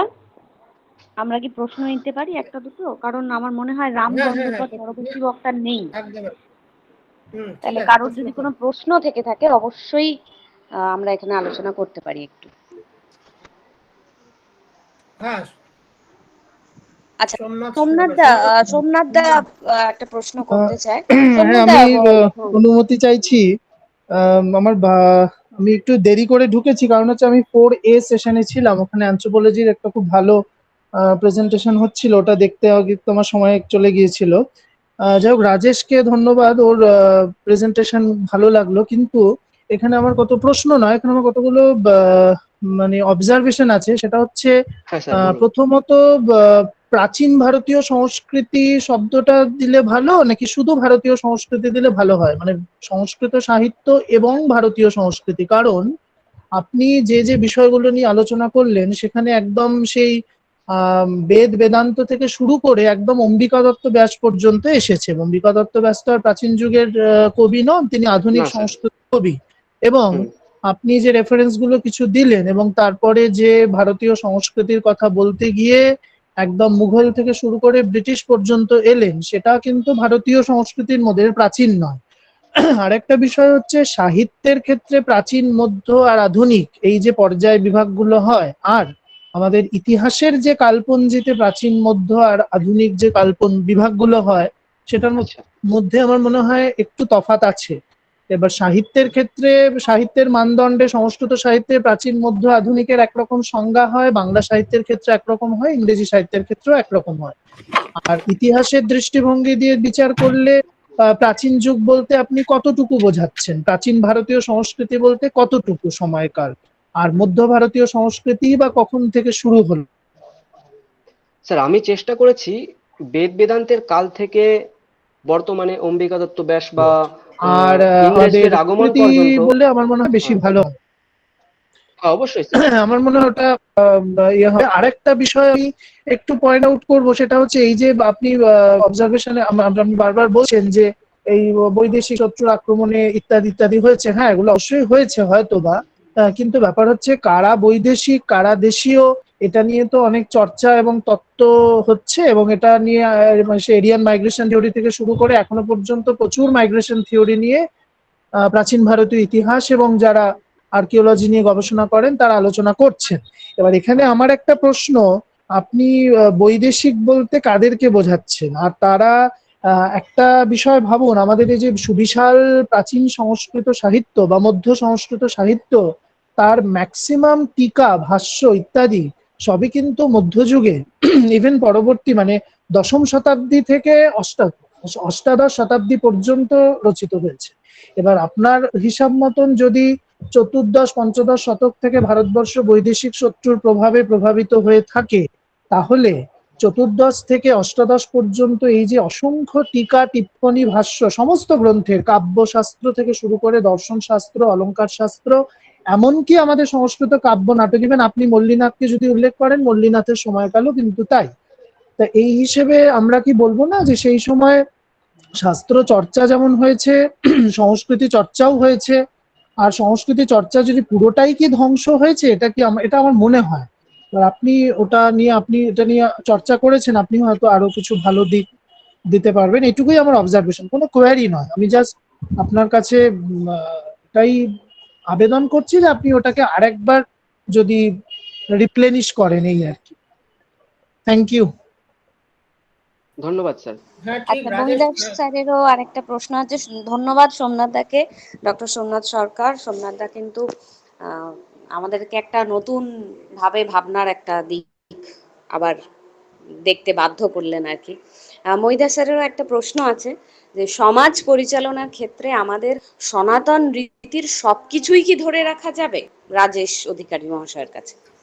স্যার এই প্রসঙ্গে একটা কথা অবশ্যই বলতে হয় যে যদি এরকম ভাবে আমাদের সংস্কৃতি চলতে থাকে, তাহলে একটা সময় আমরা এমন পর্যায়ে উপনীত হব যেখানে গিয়ে দেখতে পাবো বৈদিক সম্প্রদায়কে আমরা সম্পূর্ণভাবে অবজ্ঞা করছি। কারণ আমরা বর্তমান সমাজে যেটা দেখছি, বিশেষত শহরাঞ্চলে, যেখানে আমরা কখনো ভারতীয় সংস্কৃতিকে শ্রদ্ধা করার কোনো উদাহরণ আমরা পাই না। বিভিন্ন বড় বড় প্রতিষ্ঠানে আমরা দেখি কিভাবে সংস্কৃত ভাষাকে অবজ্ঞা করা হচ্ছে, বৈদিক সম্প্রদায়ের বিষয়ে প্রশ্ন তোলা হচ্ছে, ব্রাহ্মণ জাতির উপরে প্রশ্ন তোলা হচ্ছে। যদি এরকমই চলতে থাকে, একটা সময় আমরা গিয়ে দেখব বৈদিক সম্প্রদায়কে বা এই প্রাচীন যে সনাতন রীতি রয়েছে এর অনেকাংশই বিলুপ্তির পথে এগোবে। যদিও সেই দিন অলরেডি চলে এসেছে, অলরেডি বিভিন্ন জায়গায় সনাতন রীতিকে মানুষ প্রশ্নের মুখে ফেলে দিয়েছে। অনেক জায়গায় সরস্বতী পুজো বন্ধ হয়ে যাচ্ছে, অনেক জায়গায় দুর্গা পুজো বন্ধ হচ্ছে। এইভাবে যদি চলতে থাকে সনাতন রীতি কিন্তু খুব বেশি দিন থাকবে না। তো সেই জন্য আমাদের সকলকে আগে থেকেই অবশ্যই আমাদেরকে রেডি থাকতে হবে যে সংস্কৃত এই সনাতন যে রীতি পরম্পরাগুলো রয়েছে সেগুলোকে শ্রদ্ধা প্রদর্শন করা, নিজে করা, এবং অপরকেও যাতে সে শ্রদ্ধা প্রদর্শন করতে পারে সেই বিষয়ে আমাদের তাদেরকে উপদেশ দেওয়া। যদিও আমি উত্তরটা ঠিকঠাক দিতে পারলাম কিনা জানি না, স্যার বলতে পারেন। রাজেশ চেয়ার যদি আমাকে বলেন রাজেশের হ্যাঁ সঙ্গে হ্যাঁ স্যার বলুন, স্যার বলুন। হ্যাঁ, আমি দু একটি কথা শুধু রাজেশ, আমি প্রশ্ন করতে ঠিক চাই না আপনাকে, কারণ হ্যাঁ স্যার, অবশ্যই। আপনি অনুসন্ধান করে অনেক বিষয় তুলে এনেছেন, কিন্তু কতগুলো প্রশ্ন আমাদের মনে ঘুরে বেড়ায়। আচ্ছা স্যার। একটার প্রথম প্রশ্ন হলো, প্রাচীন ভারতীয় সংস্কৃতি যদি আমরা বলি, যেটা সোমনাথ বাবু একটু মডিফাই করেছিলেন, সেই রকমই একটা প্রশ্ন জাগে, ভারতবর্ষকে যদি বৃহৎ ভূখণ্ড ধরি তাহলে কেবল আপনি যে প্রাচীন ভারতীয় সংস্কৃতির কথা বললেন সেটা কি এক পেশে হয়ে গেল না? কারণ এখানে দেখুন দ্রাবিড় সংস্কৃতি রয়েছে, অস্ট্রো এশিয়াটিক সংস্কৃতি রয়েছে, টিবেটো বার্মি সংস্কৃতি রয়েছে, এদের মধ্যে লেনদেন হয়েছে হাজার বছর ধরে। অন্তত যদি আমরা 1200 খ্রিস্টপূর্বকে ধরে নিই আর্যদের অভ্যুত্থানের সময় থেকে, তাহলে প্রায় ধরুন প্রায় 3000 বছর ধরে আমাদের মধ্যেই লেনদেন, সংঘাত, সমন্বয় বহু কিছু ঘটছে। অবশ্যই বহু স্যার। কিছু ঘটার মধ্য দিয়ে সংস্কৃতি গড়ে উঠেছে। এখন সেটা যদি কেবল সংস্কৃত ভাষা কেন্দ্রিক সংস্কৃতি বলি তাহলে কি একটু একপেশে হয়ে যাবে না? মানে এটা কি বিচার করে আমরা আরেকবার দেখবো না এটা? হ্যাঁ অবশ্যই স্যার, এই বিষয়ে বলতে গেলে কারণ আমাদের সংস্কৃত ভাষাকে যেভাবে তুলে ধরা হয়েছে কবিদের ভাষায়, সেখানে কিন্তু আমরা দেখতে পাই সনাতন রীতি ছাড়া অন্য কোনো রীতিকে কিন্তু কবিরা প্রশ্রয় দেয়নি তাদের লেখায়। না, সেটা তো সংস্কৃত সাহিত্যে হয়নি, কিন্তু ধরুন তামিল সাহিত্যে, অবশ্যই স্যার। হ্যাঁ। কানাডা সাহিত্যে, তামিল তো আমাদের দেশের আধুনিক যে সমস্ত ভারতীয় ভাষা রয়েছে, তামিল হচ্ছে সবচেয়ে প্রাচীন ভাষা এবং আধুনিক কাল পর্যন্ত রয়েছে। সেই সাহিত্যে, সেই ভাষার মধ্যে যে সংস্কৃতির বৈশিষ্ট্য রয়েছে তার বেশ কিছুই আমাদের দিকে বয়ে এসেছে, আবার এখান থেকেও বয়ে গেছে ওই দিকে। এই যে লেনদেন হয়েছে আমাদের মধ্যে, ভারতীয়তা বোধ, এই ভারতীয়তা বলতে যা বুঝিয়ে, তো লেনদেন হয়ে সংস্কৃতি গড়ে উঠেছে। এখন আমরা যদি কেবল বলতেই থাকি যে ধরুন কেবল সংস্কৃত কেন্দ্রিক, দেখুন আমার কথা দিয়ে সংস্কৃতের ঐতিহ্যকে অস্বীকার করা নয়, আমি নিজে সংস্কৃত এক সময় ছিলাম, এখন নেই, আপনারা আমার চেয়ে বেশি পড়াশোনা করেছেন। যতটুকু আমি জেনেছি, সংস্কৃত সাহিত্যের ঐতিহ্য, তার ভাষা, তার জ্ঞানজগৎ, সে সম্পর্কে গভীর শ্রদ্ধা রেখেই বলতে হচ্ছে সময়ের পরিবর্তনের সঙ্গে সঙ্গে, যুগের পরিবর্তনের সঙ্গে সঙ্গে অনেক কিছু বদলে যাচ্ছে এবং যাবেও, তাকে ধরে রাখা যাবে না। সংস্কৃত সাহিত্যের মধ্যেও ধরা নেই। বৈদিক যুগে যা ছিল ধ্রুপদী সাহিত্যের যুগে তা নেই, ধ্রুপদী সাহিত্যের যুগে যা ছিল তার পরবর্তীকালে তা নেই। সমাজ পরিবর্তন হতে গেলে কিছু জিনিস বদলে যাবেই। এই বদলে যাওয়ার কিছু অংশ তো আমাদের স্বীকার করতে হবে, যে তখন যদি আমরা সনাতন রীতিকে ধরে রাখতে চেষ্টা করি, সেটা বোধহয় খানিকটা আমাদের এক পেশে এক ঝোঁক হয়ে যাবে। আপনাকে আমি 3টে পয়েন্ট বলি, আপনার আলোচনায় কাজে লাগতে পারে। সুনীতি চ্যাটার্জির একটা আলোচনাতে ছিল, অর্থাৎ ভারতীয়ত্ব বোধ বলতে আমরা কি বুঝি। ভারতীয়ত্ব বোধের মধ্যে একটা জিনিস থাকে, সেটা হলো ভারতবর্ষের সমন্বয়ী ভাবনা। ভারতবর্ষের সংস্কৃতির মধ্যেই একটা সমন্বয়ী ভাবনা রয়েছে। ভারতবর্ষের সংস্কৃতির মধ্যেই রয়েছে অহিংসা। আপনাকে আমি একটা স্মরণ করিয়ে দিই, অহিংসা কিন্তু ব্রাহ্মণ্য ধর্মে, আর্য ধর্মে ছিল না, অহিংসা ছিল বৌদ্ধ ধর্মে। এর আগের পেপারে বোধহয় আমাদের বলেছেন, আগে যে বলেছিলেন যে মেয়েটি রাজশ্রী বলেছিলেন, দেবশ্রী বলেছেন, উনি কিন্তু মনে করিয়ে দিয়েছেন, আমি খুব খুশি হয়েছি উনি ওই প্রেজেন্টেশনে, ভারতীয় মানে আর্য ভাষা, সংস্কৃত ভাষার যদি অতীতের যারা প্রতিষ্ঠা করেছিলেন, সেখানে কিন্তু অহিংসা এমন ভাবে ছিল না যেমন বৌদ্ধ ধর্মে ছিল। যে কারণে পরবর্তীকালে ওই যে বলছে শৈব এবং বিষ্ণুরা, তারা খানিকটা ওই অহিংসা ধর্মকে প্রচার করেছেন, এবং ব্রাহ্মণ্যবাদের আধিপত্য থাকার ফলে সেই অহিংসাকে আমরা ব্রাহ্মণ ধর্মের মধ্যে নিয়েছি, বুদ্ধকে আমরা অবতার করে নিয়েছি, অর্থাৎ সমন্বয়ী ভাবনা আমাদের রয়েছে।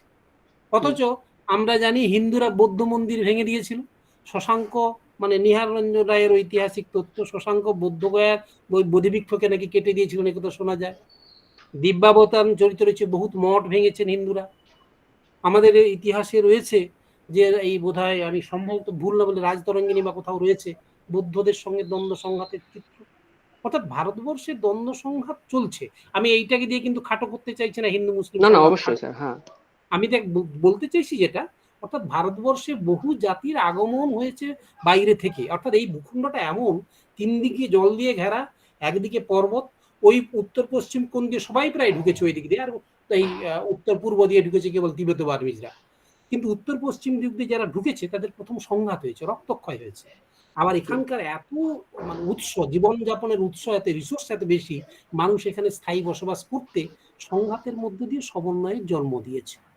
শেষের দুটি গোষ্ঠী কেবল ইসলাম ধর্মের আর ব্রিটিশরা এসেছে। এরা ইসলাম ধর্মে এসে থেকে এখানে সংঘাতের মধ্য দিয়ে এখানে থেকে গিয়েছে, ব্রিটিশরা লুটপাট করে নিয়ে চলে গেছে। অর্থাৎ বিচিত্রভাবে এদেশে এই সংঘাত সমন্বয়ের ব্যাপারটা গড়ে উঠেছে। আপনারা যারা সংস্কৃত সাহিত্যের এত গভীর চর্চা করছেন, আমার ধারণা এই বিষয়গুলোকে বোধহয় মানে তার মধ্যে যুক্ত করে নিলে আপনার ভাবনাগুলো আরো আমাদের সকলের কাছে গ্রহণযোগ্য হয়ে উঠবে। এটা একবারে ব্যক্তিগত আমার মত, একেবারে ব্যক্তিগত মতামত। অবশ্যই স্যার। আপনার তাহলে আমারও স্যার একটু কিছু বলার ছিল। আপনার মতে কি হতে পারে, সনাতন রীতি কি ধরে রাখা যাবে আগামী দিনে? আপনি ধরে রাখতে পারবেন না। এই যে ওয়েবিনারে বসে আছেন, সনাতন ধর্মদীপে আছেন, অর্থাৎ প্রযুক্তি এসে গেলে প্রযুক্তির সঙ্গে সঙ্গে নতুন সংস্কৃতি আসে, বহুদিকে চেঞ্জ হয়, পরিবর্তন হয়, ভাষা পরিবর্তন। এই যে ভাষার কথা আপনি বলছেন, সংস্কৃত ভাষা একটি সমৃদ্ধ ভাষা, আমাদের একসময় কথ্য ভাষা হিসেবে কাজ করেছে, সংস্কৃত ছিল একসময়। কিন্তু এখন ভারতবর্ষের ভাষার সংখ্যা, মাতৃভাষার সংখ্যা আপনি জানেন 1369। সংস্কৃতের এখন ভারতবর্ষের মাতৃভাষার সংখ্যা গভর্নমেন্ট অফ ইন্ডিয়ার 211 সেন্সাস বলছে। তাহলে এই এত বড় দেশে এত ভাষার বৈচিত্র্য, তাদের প্রত্যেকটি গোষ্ঠীর সংস্কৃতি আছে, রুচি আছে, তাদের জীবনধারা আছে, তাদের ধর্ম আছে, তাদের দেবতা আছে, প্রতিটি ভাষা গোষ্ঠীর রয়েছে। এখন সেখানে যদি ধরুন আপনি বলেন না আমি আমার ধর্মটা, আমার ভাষাটাকে আমি তার উপর দিয়ে দেব, এমন কথা যদি বলি, তাহলে ব্যাপারটা কি এক পেশে হয়ে যাবে না? স্যার এখানে দেখুন স্যার, আমার একটু এখানে প্রশ্নটা কিন্তু শুধুমাত্র সনাতন রীতিকে করা হচ্ছে। অন্যান্য যে আচার আছে, বৌদ্ধ ধর্মের আচার কি, জৈন ধর্মের কি, তামিলদের কি, দাক্ষিণাত্যের যেসব আচার ব্যবস্থা আছে, সেখানে কিন্তু মানুষ প্রশ্ন করে না, প্রশ্নটা ছড়ে সবসময় সনাতন রীতির উপর। কিন্তু দেখতে গেলে সনাতন রীতির যে যৌক্তিকতা, সেটা কিন্তু অবশ্যই আমাদের স্বীকার করতে হবে। না, অস্বীকার করছি না, কারণ সনাতন প্রশ্ন করবেই, যার আধিপত্য বেশি তাকে প্রশ্ন করবেই, যার আধিপত্য বেশি তাকে। তাহলে তো স্যার আমাদেরকে সনাতন রীতিকে বজায় রাখার জন্য যেসব করণীয় সেগুলো অবশ্যই করতে হবে, নইলে আমরা নিজের হাত থেকে স্বেচ্ছায় ছেড়ে দিচ্ছি যে আমাদের বৈদিক রীতিগুলো শেষ হয়ে যাক। আচ্ছা, আপনি কি পেরেছেন কিছু ধরে রাখতে? সেইভাবে সবকিছু কি ধরে রাখতে পেরেছি আমরা? অবশ্যই স্যার, এটা অসম্ভব ব্যাপার, একা কখনো হয় না। না, একা না, আমরা সমাজে পারি না করতে। ঠিক আছে, এটা তো একটা সতর্ক বাণী তার পেপারের মাধ্যমে। হ্যাঁ অবশ্যই স্যার, হ্যাঁ এটা একটা সতর্ক বাণী। যাক, এই বিষয়ে আচ্ছা আমি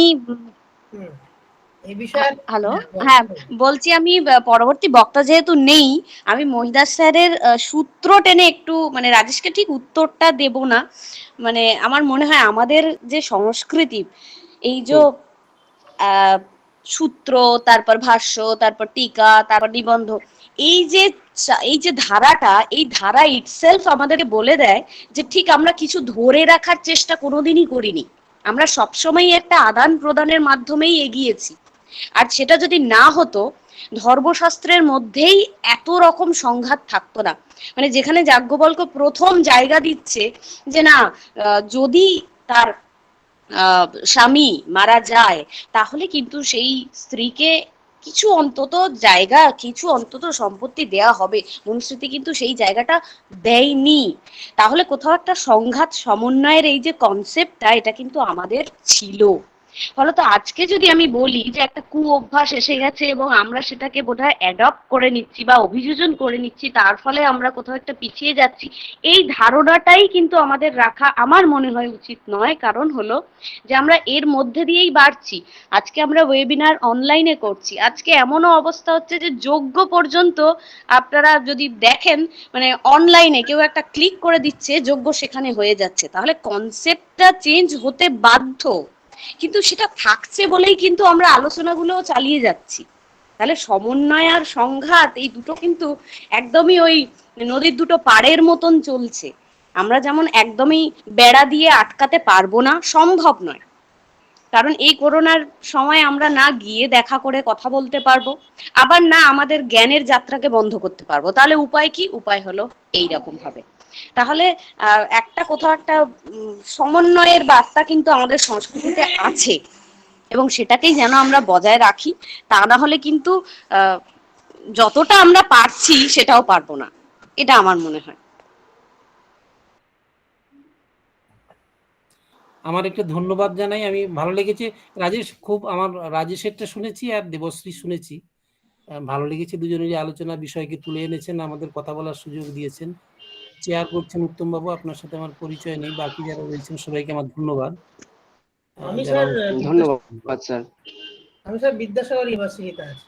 আচ্ছা আচ্ছা, ধন্যবাদ বিদ্যাসাগর ইউনিভার্সিটি। আচ্ছা, তোমরা কিছু বলার থাকলে বলে, আচ্ছা, তাহলে আমরা আমি আলোচনা সবারটা শুনতে পাইনি, আমি কয়েকজনেরটা শুনেছি, দেবযানীরটা একটু শুনছিলাম। তারপরে অসিত কুমার সাউ, উনি কি বলেছেন? অনুশ্রিতা? না না না না, বলেননি, বলেননি। রাম দণ্ডপত এবং অসিত কুমার সাউ অনুপস্থিত। দেবশ্রীটা শুনেছি, রাজেশেরটা শুনলাম, ইন্দ্রাণী লাহা ওনারটা আমি শুনতে পাইনি, মানে আমি কখনো জয়েন করতে পারিনি। যাই হোক, আমি যেগুলো শুনেছি, ইন্দ্রাণী লাহা আপনাকে ধন্যবাদ, আমি শুনতে পাইনি, নিশ্চয়ই খুব ভালো হয়েছে। বাকি যারা আছে, দেবযানী সিংহ, তিনি 4টি বর্ণ আশ্রম নিয়ে বলছিলেন, আমি কিছুটা শুনেছিলাম, এবং সেখানে তিনি বলেছিলেন যে 4টে বর্ণের যে বর্ণের রক্ষা করতে গিয়েই কিন্তু চতুর্বর্ণের বা চতুর্বর্ণাশ্রম এই দুটোরই দরকার আছে সমাজে, এরকম ধরনের একটা কথা বলেছিলেন। তো ঠিকই, সেটা তো খুব ভালোভাবে তুলে ধরেছেন ও। আর নেক্সট শুনলাম হচ্ছে দেবশ্রী সুন্দরভাবে বিষয়গুলোকে তুলে ধরেছে। তো অ্যাবস্ট্রাক্টটা আমার মনে হয় অ্যাবস্ট্রাক্টটা একটু গোলমেলে হয়ে গেছে, অ্যাবস্ট্রাক্টটা একটু ভালো হলে ভালো হতো। অ্যাবস্ট্রাক্টটার মধ্যে কিন্তু এই ধরনের যে বিষয়গুলো দেবশ্রী আজকে বললো, তো এত কিছু কিন্তু ছিল না। অ্যাবস্ট্রাক্টটা একটু মোটামুটি নাম অনুযায়ী আর একটু ভালো করে লিখলে ভালো হতো। আমি অ্যাবস্ট্রাক্ট আসলে ইংরেজিতে লিখতে বলা হয়েছিল বলে ইংরেজিতে আমার লেখা আছে, ওইটা আর বলা হয়নি। না, বাংলাতেই তো যেটা লিখেছিলি সেটা ঠিক বিষয়টার সঙ্গে ঠিক সমন্বয় হচ্ছিল না। না, অ্যাবস্ট্রাক্টটা বেঙ্গলিতে আসলে অ্যাবস্ট্রাক্ট উপস্থাপনই করা হয়নি, কারণ ইংরেজিতেই আছে বলে আর কি, ইংরেজিতে ওখানে চেয়েছিল পেপারের না, মধ্যে। উপস্থাপন করতে বলছি না, আমি অ্যাবস্ট্রাক্টটা দেখেছিলাম, তো আজকে সুন্দর লাগলো, মানে তোর এই বিষয় আচ্ছা আচ্ছা, নির্বাচন ও আগে যে অ্যাবস্ট্রাক্টটা পাঠিয়েছিলাম, আচ্ছা আচ্ছা, ঠিক আছে, ওটা দেখছিলাম।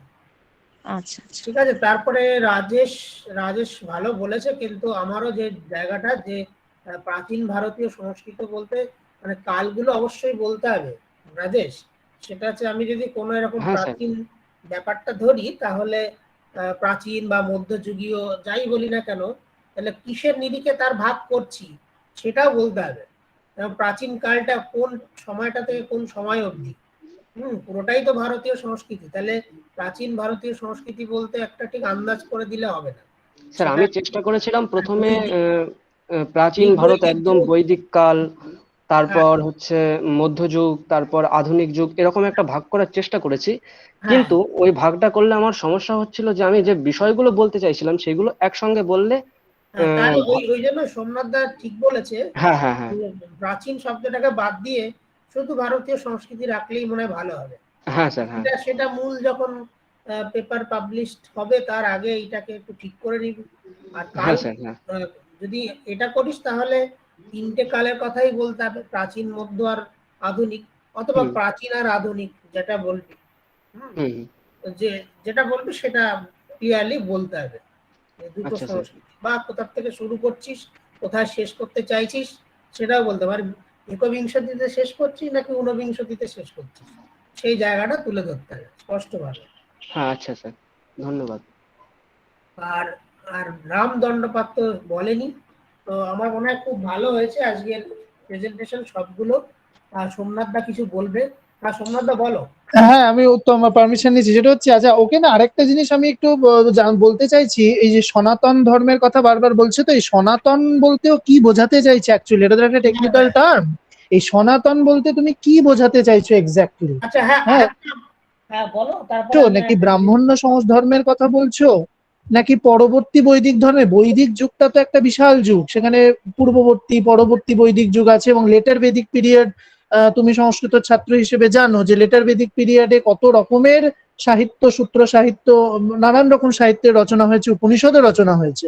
তারও পরবর্তীকালে আর্য কাব্যগুলো এসছে। এবার তুমি সনাতন বলতে পার্টিকুলারলি কোন বিষয়টাকে বলতে চাইছো, কোন ধর্ম? এটা তোমার লেখার মধ্যে আশা করি তোমার ফুল পেপারে সেটা থাকবে, কারণ এখানে তো সময়াভাবে অত বলা সম্ভব নয়।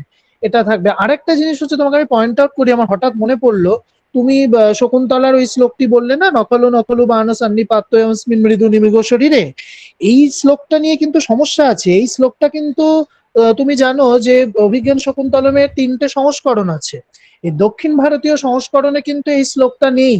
এই প্রথম অঙ্কের 10 নম্বর শ্লোক, যেটা বৈখানসের উক্তি, তুমি একটু দক্ষিণ ভারতীয় সংস্করণ গুলো দেখবে, যেখানে মাইসোর ম্যানুস্ক্রিপ্ট থেকে ক্রিটিক্যাল এডিশন হয়েছে, কুঞ্জুন্নি রাজা করেছিলেন। এবং তুমি যদি সারদা ম্যানুস্ক্রিপ্ট থেকে পশ্চিমী সংস্করণ যেটা করলেন বসন্ত কুমার ভট্ট, এই সংস্করণগুলোতে দেখবে বৈখানস ক্যারেক্টারটাই নেই শকুন্তলাতে। এবং সেখানে কেউ রাজাকে ওই ন হন্তব্য আশ্রম মৃগয় সব কথা বলেনি।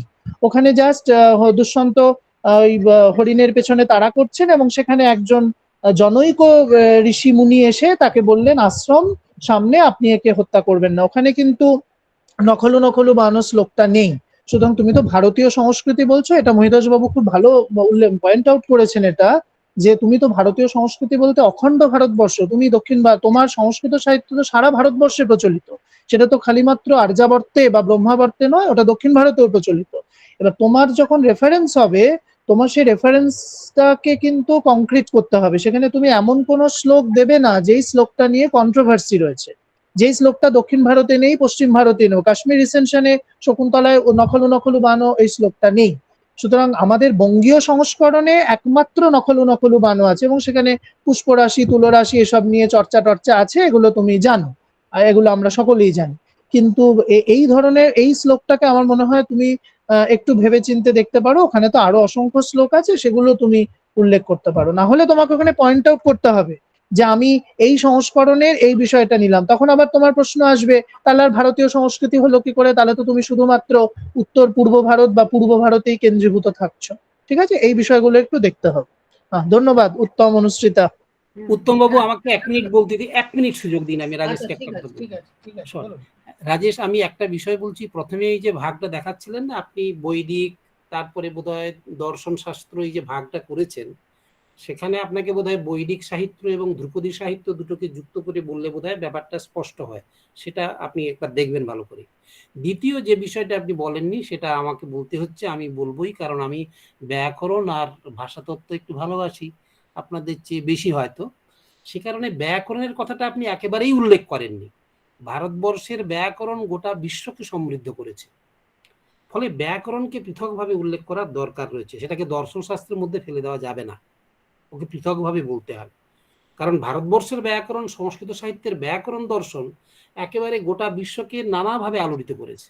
এই কথাটা কিন্তু কোথাও যুক্ত করতে হবে আপনার আলোচনায়, তাহলে গোটাটার পরিপূর্ণতা আসবে। স্যার, আমি ওই ভেদটা করেছি সামাজিক যে স্থিতি আছে সেগুলো বর্ণনার উপরে। কারণ আমার মনে হয় না ব্যাকরণে কোথাও এরকম সামাজিক স্থিতিকে আধার করে কোনো বিষয় ব্যাখ্যা করা হবে। আচ্ছা, আমি আজকে আর কিছু বলবো না। এখন কিছু উদাহরণ আছে রাজেশ, কিছু উদাহরণ আমি বলছি না আজকে। এই উদাহরণ থেকে বোঝা যায় ভারতবর্ষের একটা সংস্কৃতির একটা ছাপ পাওয়া যায়। আচ্ছা স্যার, উদাহরণ ব্যাকরণের মধ্যে কিছু উদাহরণ আছে।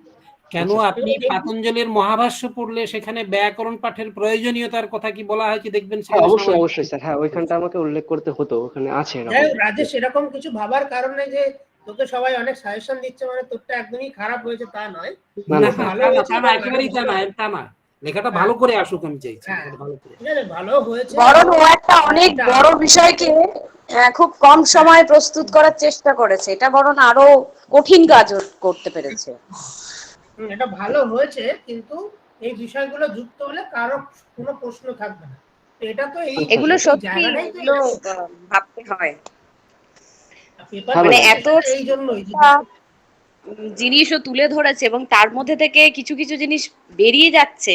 মহিদাস স্যার বললেন এবং সোমনাথ দা বললো যে মানে কোথাও একটা এই দাক্ষিণাত্যকে আমরা কিন্তু ভুলে যাচ্ছি, মানে আমাদের ভাষাগত দিক থেকে বলি বা ব্যাকরণগত দৃষ্টিতে বলি, এগুলো কিন্তু মাথাতে রাখতেই হবে। মানে মনসা পুজো করছি কিন্তু আমরা জানি না যে শব্দটা কিন্তু ব্যাকরণগত দৃষ্টিতে একদমই সেটা ঠিক নয়, হয় সেটা মানসী হতো আর না হলে সেটা অন্য কিছু হতো, মানসিক বা কি অন্য কিছু একটা নাম দিয়ে সেটা করতে হতো। কিন্তু আমরা মনসা বলছি, ব্যাকরণের দৃষ্টিতে সেটা মিলছে না, কিন্তু কোথাও একটা তামিলনাড়ু বা কর্ণাটকের একটা মন্দির থেকে মঞ্চাম্মার কনসেপ্টটার সাথে আমরা রিলে করতে পারছি, বা বাড়ি শব্দটা বলছি তামিলে সেটা ভিড়ও বলছে।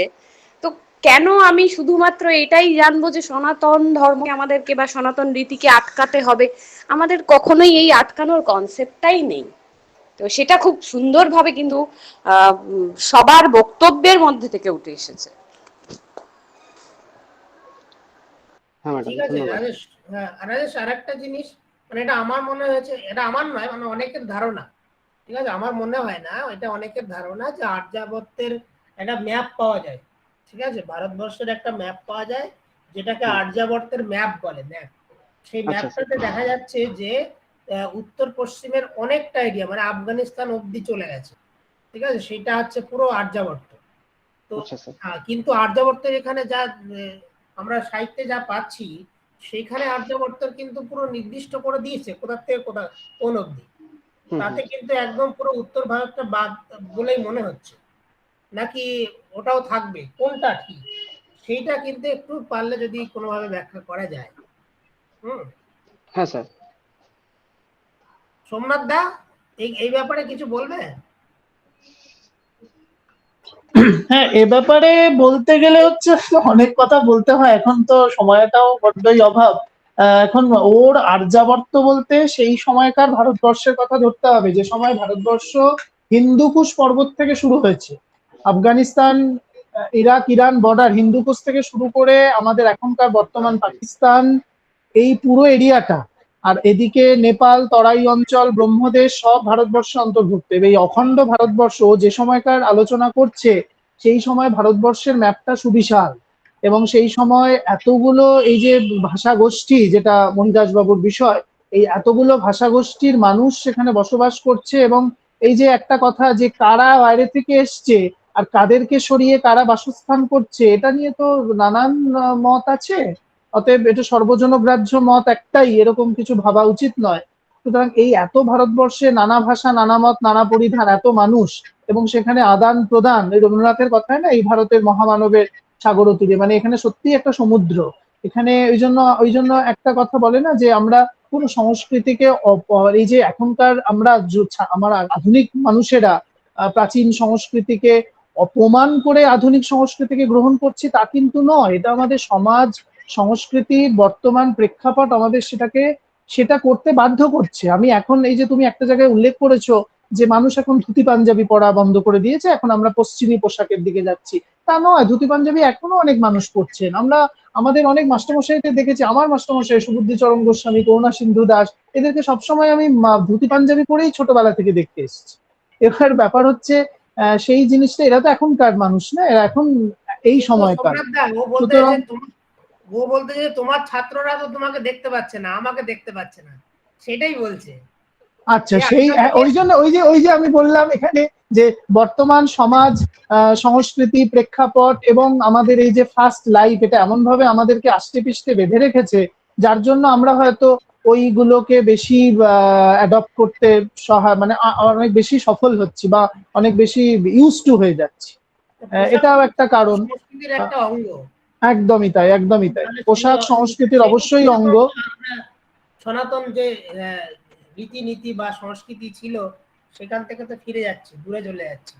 একদম, ওই জন্যই আমি ওকে বললাম যে সনাতন শব্দটাকে একটু ব্যাখ্যা করতে হবে, ও সনাতন বলতে ঠিক এক্স্যাক্টলি কি বোঝাচ্ছে, সেই প্রসঙ্গ আসবে।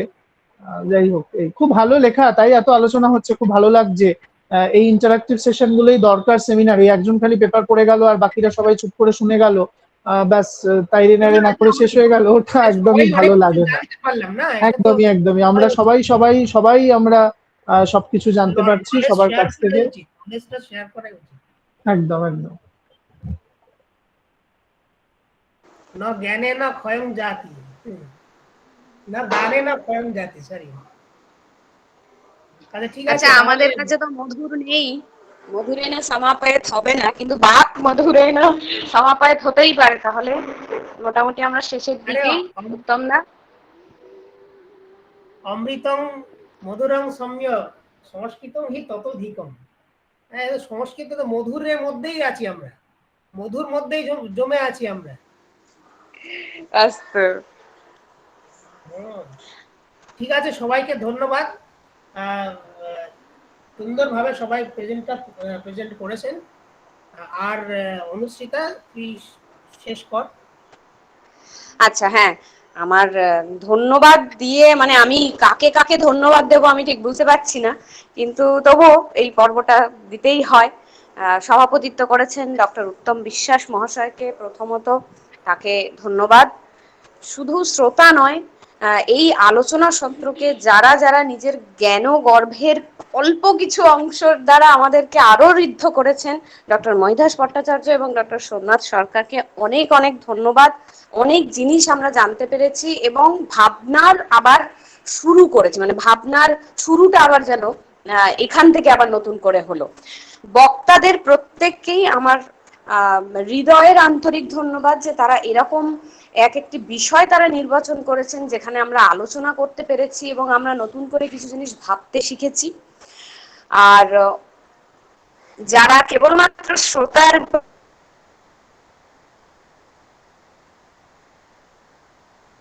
ছিলেন তাদের প্রত্যেককেও ধন্যবাদ। শান্তি মন্ত্র পাঠ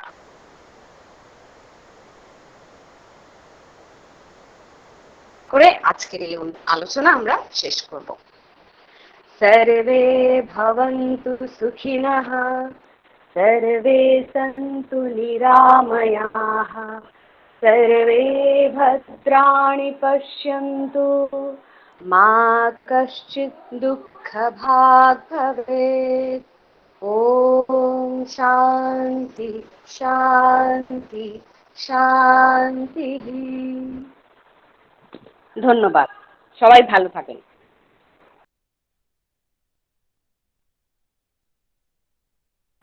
সবাইকে ধন্যবাদ।